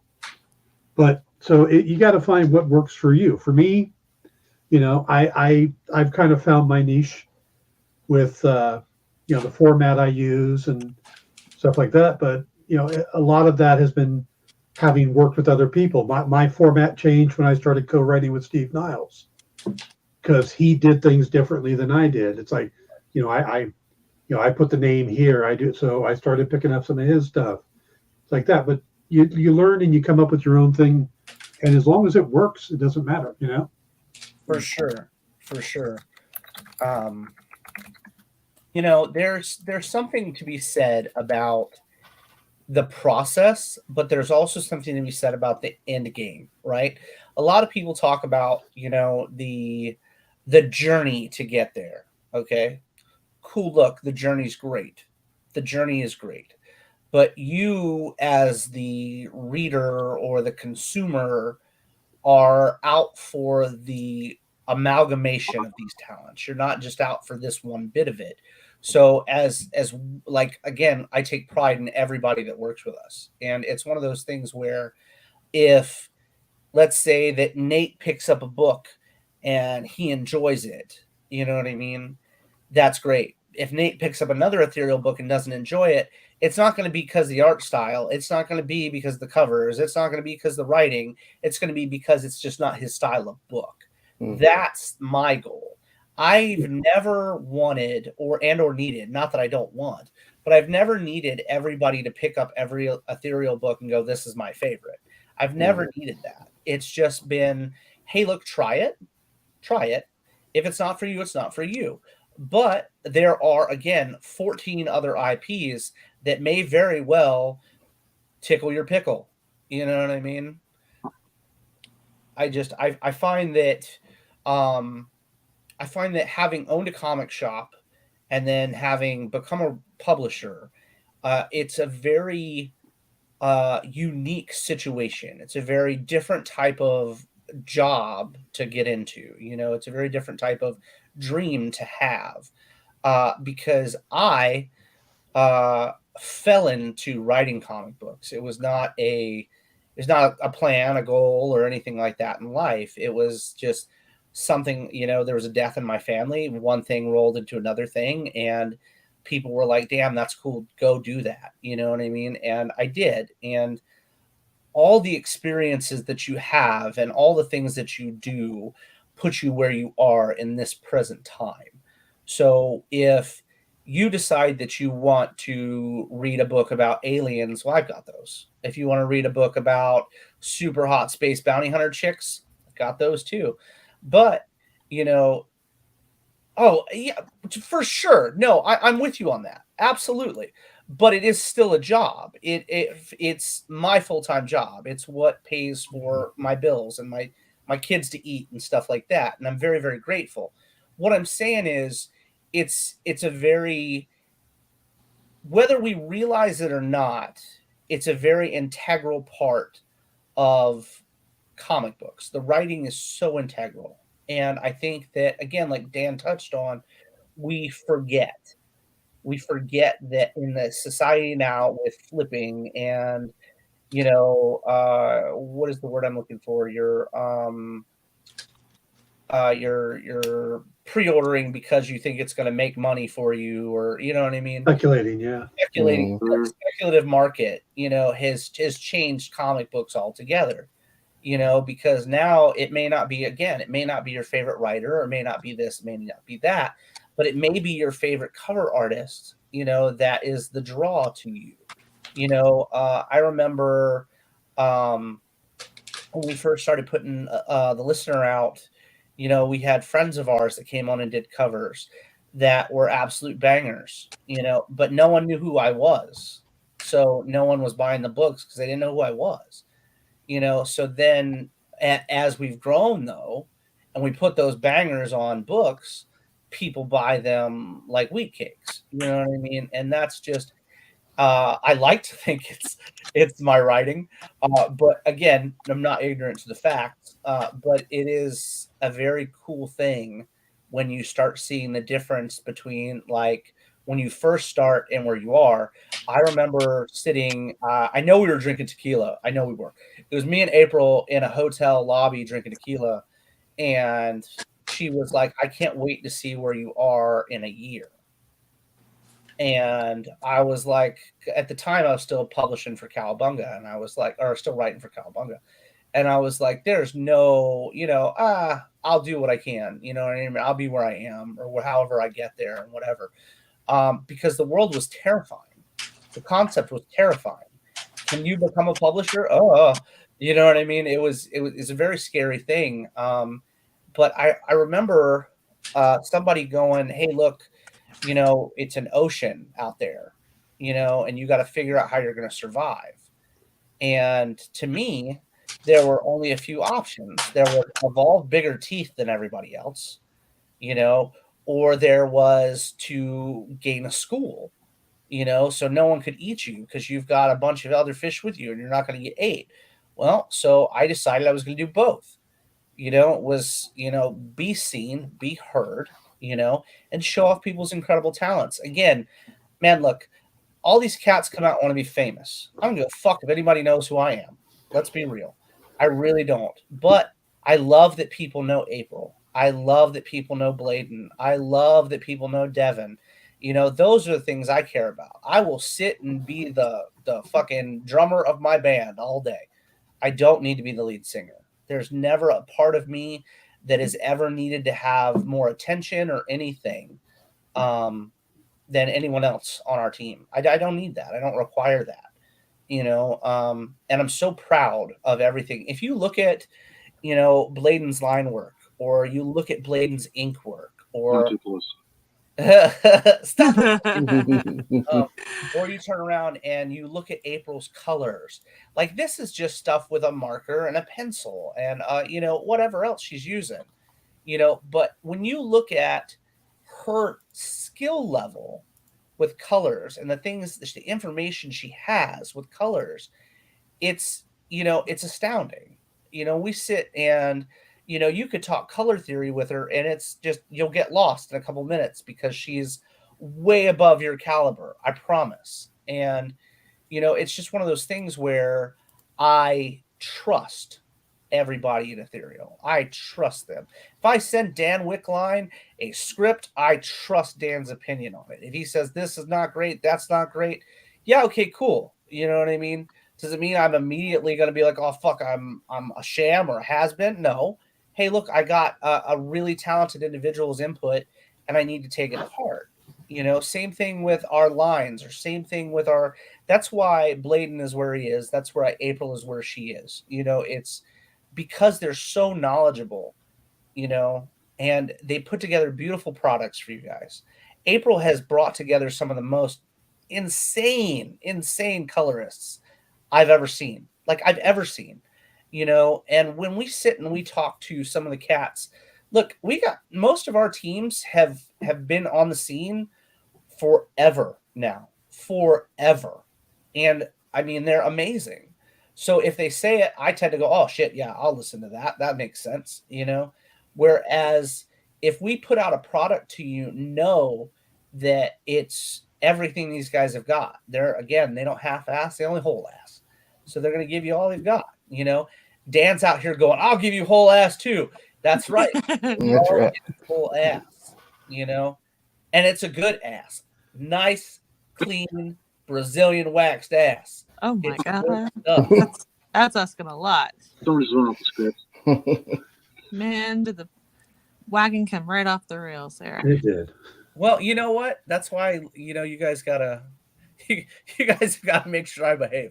Yeah, we weren't paying Try. attention. Can't rein you in when we're focused on what we're doing. Yeah, don't let him have any freedom. He's gonna fuck something up. Don't let him do it. That's why he puts the show together. He doesn't. We can't use the mute button on him. That's Yeah, right. yeah, right.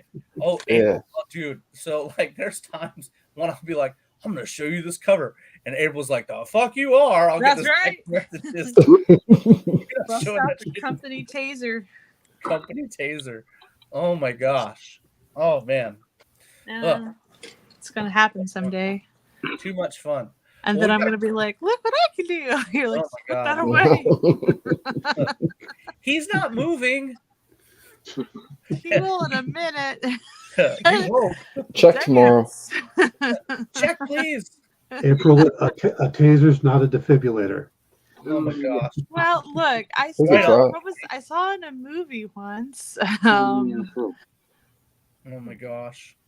That's amazing. All right. Well, we got a few more minutes. Oh my God. Don't you tase me. Don't taste me, bro. Don't tase me, bro. Yes, we Man, have to. look, Yes. I've been tased like 3 times. It's not great. Gonna be 4. You and your kids and your newfangled tasers. Back in my day, we had cattle prods. Right? Yeah. Right? That's definitely hard to put into a purse. Yeah.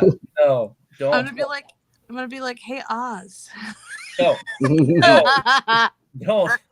He will too, though. He'll I be like, know. April said I could. Zap. I'm gonna ruin your children one.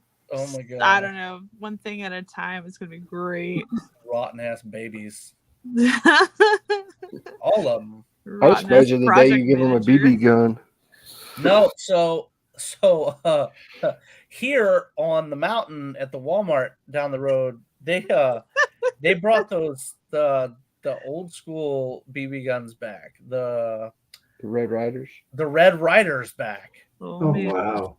Oh my gosh. And I remember my son going, man, I need one of those. And I was like, yeah, I don't think so. Nope. Come on, we're going to go home and watch Christmas Story. Yeah. No. Oh, goodness. Shoot your eye out. No. Well, so we've got a couple more minutes. You guys got any takeaways from anything, or shenanigans to ensue? I don't Yeah, know. because I've been Looking at running you. my mouth a little bit this evening. So y'all tell me if you got anything. So What do you I've got in your mouth?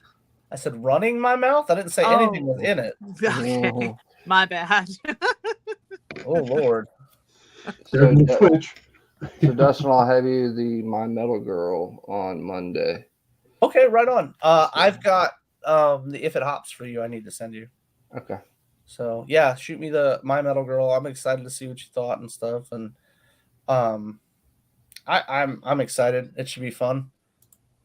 And so, Dan, if you don't know, I write all my reviews in the perspective of one of the characters. So, in a first person view. Okay. So, it's kind of fun. Just say what they think of the situation they're put into. This is a bunch of bullshit. I can't believe that I'm Yeah. a project of Damn it, Dustin. Dustin, why are you doing this to me again? Fun. Right. Stop throwing me in the shit, man. No, These nuances suck.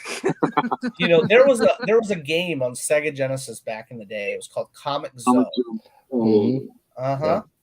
And the writer gets sucked into his own comic books and has to fight all his villains and stuff.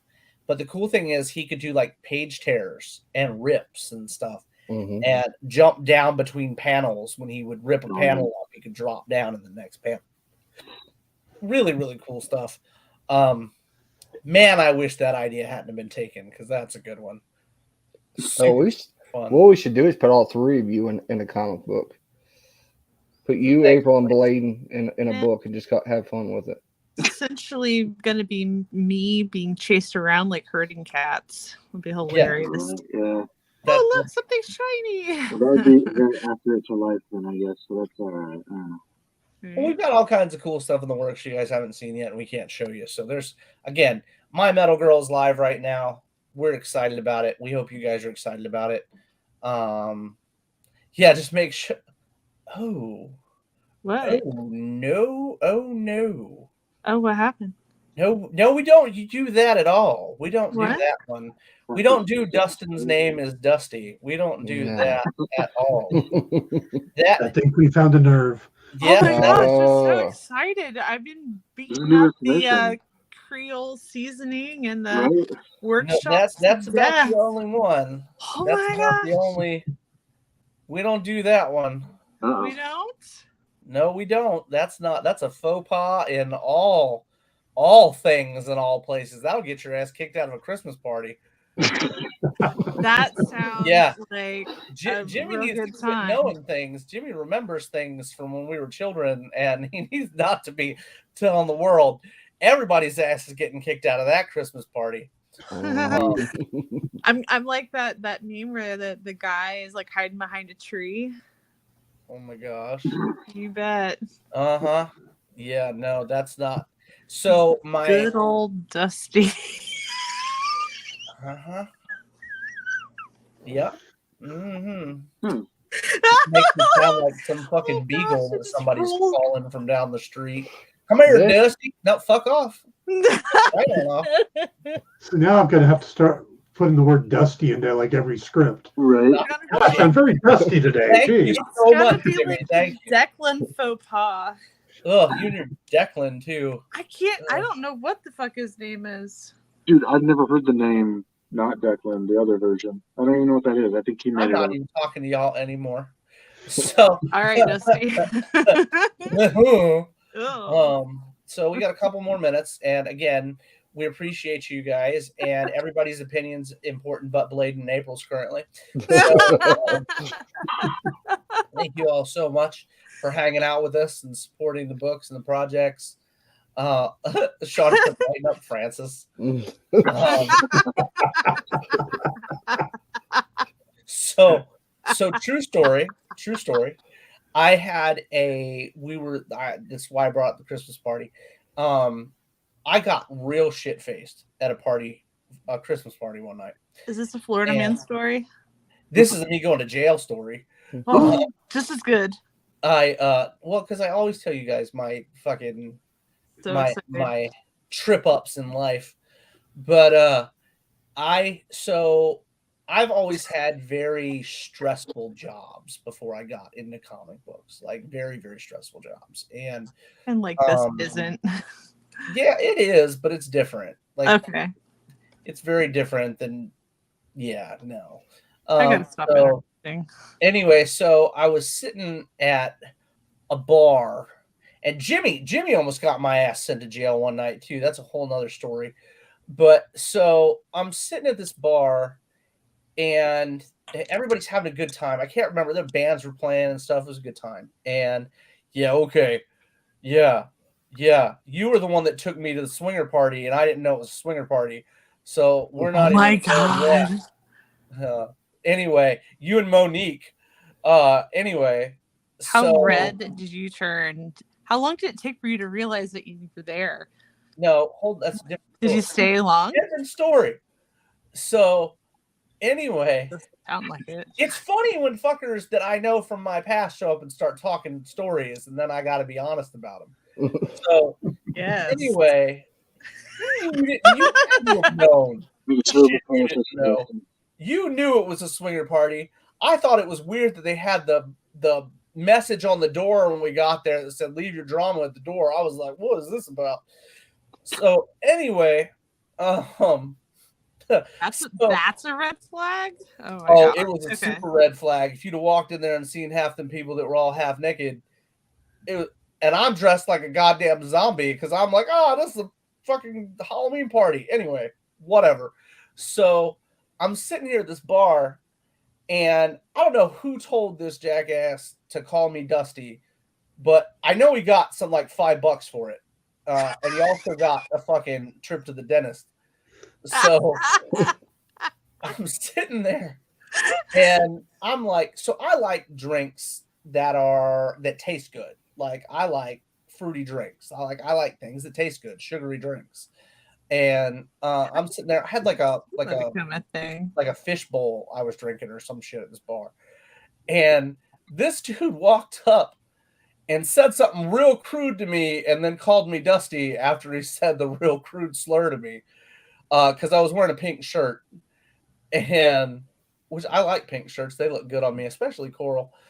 Anyway, but you lie? You be quiet over there, Jimmy. We're not talking to you right now. So anyway, so this dude said it and I hit him. Like it was knee-jerk reaction. I was young and it was a knee-jerk reaction. And the next thing you know, the bartender, not the bartender, but the bouncer has got the police, and the police are coming into the bar to get me.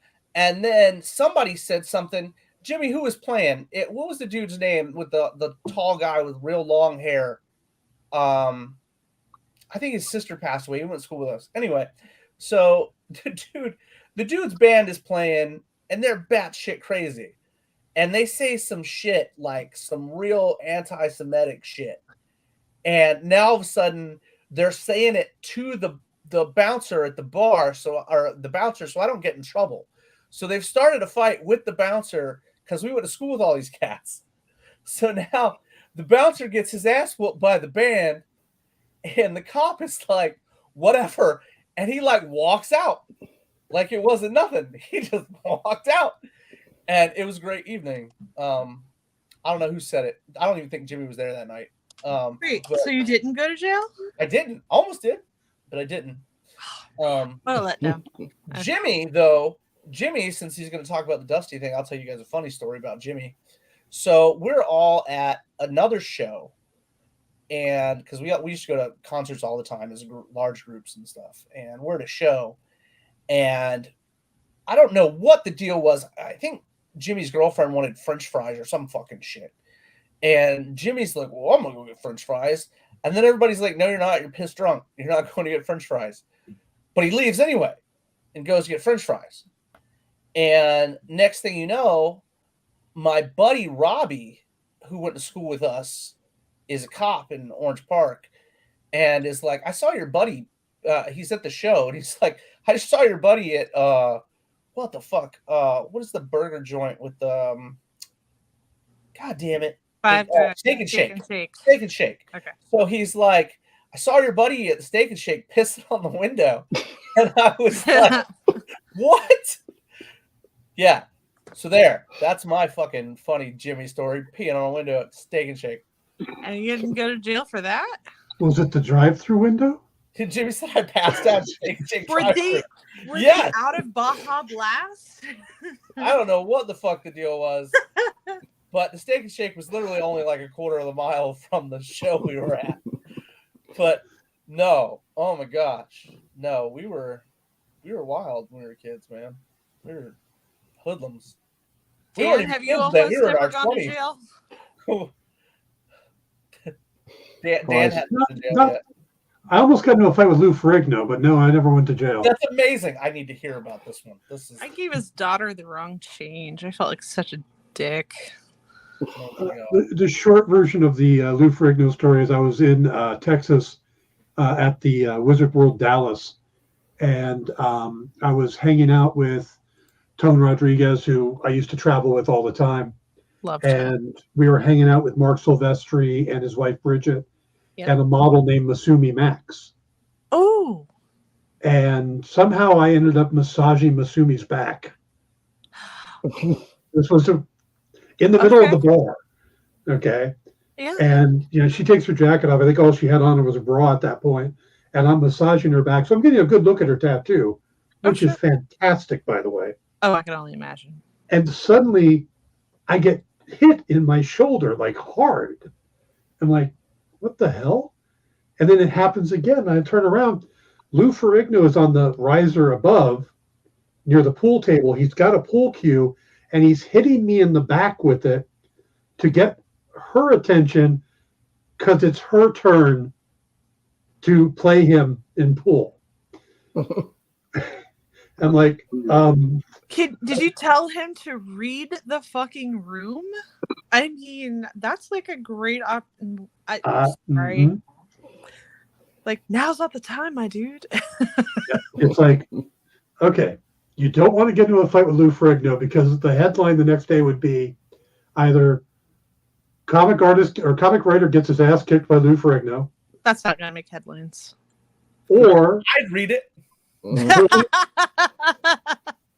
bully beats up deaf guy. There So you whichever way it went, it was not going to go well for me. What happened to Lou? Well, he didn't need to hear anymore anyway. Fuck around and find out, Lou. Oh my you know who God. I have a serious disdain for. And it's because he's so most of the shows I started in were in Florida because I live there. So I was doing MegaCon, Comic-Con, all the jazz there, and anyway, so next year we need to do the Christmas con we need to take my metal girl to that Christmas con. It's a good time. But anyway, the dude that played Conan, or no, not Conan, sorry, Hercules on the TV show. Kevin Oh, Sorbo. there you go. Kevin Sorbo. What a douche. Yeah. Like, what a douche. Like, what a misogynistic douche. Like, I remember going to shows and he'd be like, you'd hear him saying the gnarliest shit to women, like the gnarliest shit. And I went by his table and I was like, that's not very nice. It just was super, because it caught, my wife heard it. One thing he said, and I don't remember, it's been years now, but she was like, hey man, that guy's like we need to tell somebody, you know what I mean? That's real not great. And I was like, okay, well, so instead of being, trying to get the guy kicked out of the show, I was just like, hey dude, maybe tone it down a little bit. You know what I mean? Because honestly, none of these chicks give a fuck who you are. You know what I mean? All these chicks are so young, they don't even know who the fuck you are. You know what I mean? And you're, catcalling these young girls and stuff, and it's not great.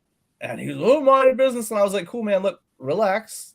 I'm just telling you, it's not a good look, And he got all and just turned his chair around. And I was like, oh, okay, well, fuck off. You know what I mean? I'm just letting you know they're going to kick you out if you keep doing this, Ugh. Man, I hate people that feel entitled. Like, entitlement is ass, man. I always feel so grateful, for anything. Like, I'm always like, oh, you invited us to a show. I don't give a shit that I've headlined your show 3 years in a row. If you offer me to come back, I'm still incredibly grateful, incredibly humbled that you want me to come back, and so the minute you start taking advantage of people, I get irritated by it. I get upset by it because, look, man, just because you're somebody, I have to bust my balls to get where I'm at. You know what I mean? Don't come in here and start shit with all these amazing people. Next thing you know, you're talking shit to one of my fans that certainly doesn't deserve it. fucking ridiculous. I think you could create a Venn diagram of actors who are a-holes and actors who careers are on the downslide, and that and you'll find the Kevin Sorbos, and there's quite a few that fall in that category there. Because I've met some amazing people, super kind and stuff, but there are those guys. It's like, no, why are you like you this? can take one of those things that the kids make in school, the little like foldy things, and they, you're going to land on a Kevin Sorbo today. It's funny because but then again, there are some people that are absolutely incredibly cool, oh my gosh. I hadn't met Brian Polito ever. I'd never met Brian. I know April knew him, and we were in Phoenix, and I knew that we were going to dinner with Coffin that evening. And I was excited, I was excited. That's super cool. That's pretty big for me, and, but it's before the show, and I'm meandering around talking to people, because there were 5 people that worked with Ethereal in Phoenix for that show. And so I was meandering around just saying hello and talking to vendors and whatever else before the show started, because Phoenix is incredible. If you ever get the opportunity to go to Phoenix Comic-Con, it's underground and it's batshit crazy cool because it's all underground. It's really, really neat. And Phoenix is beautiful. I still can't talk enough about Phoenix. It's an absolutely beautiful city. And anyway, so and they were very kind to April and I, and that's because April's amazing, and that's her fucking stomping grounds. But they were very, very kind there, and everybody that ran the show, everybody that we dealt with, was very, very kind. And anyway, so I'm going through books, and Polito walks by and he's like, "Hey man, I like your book," and I'm like, I may have just peed, her what? Hi.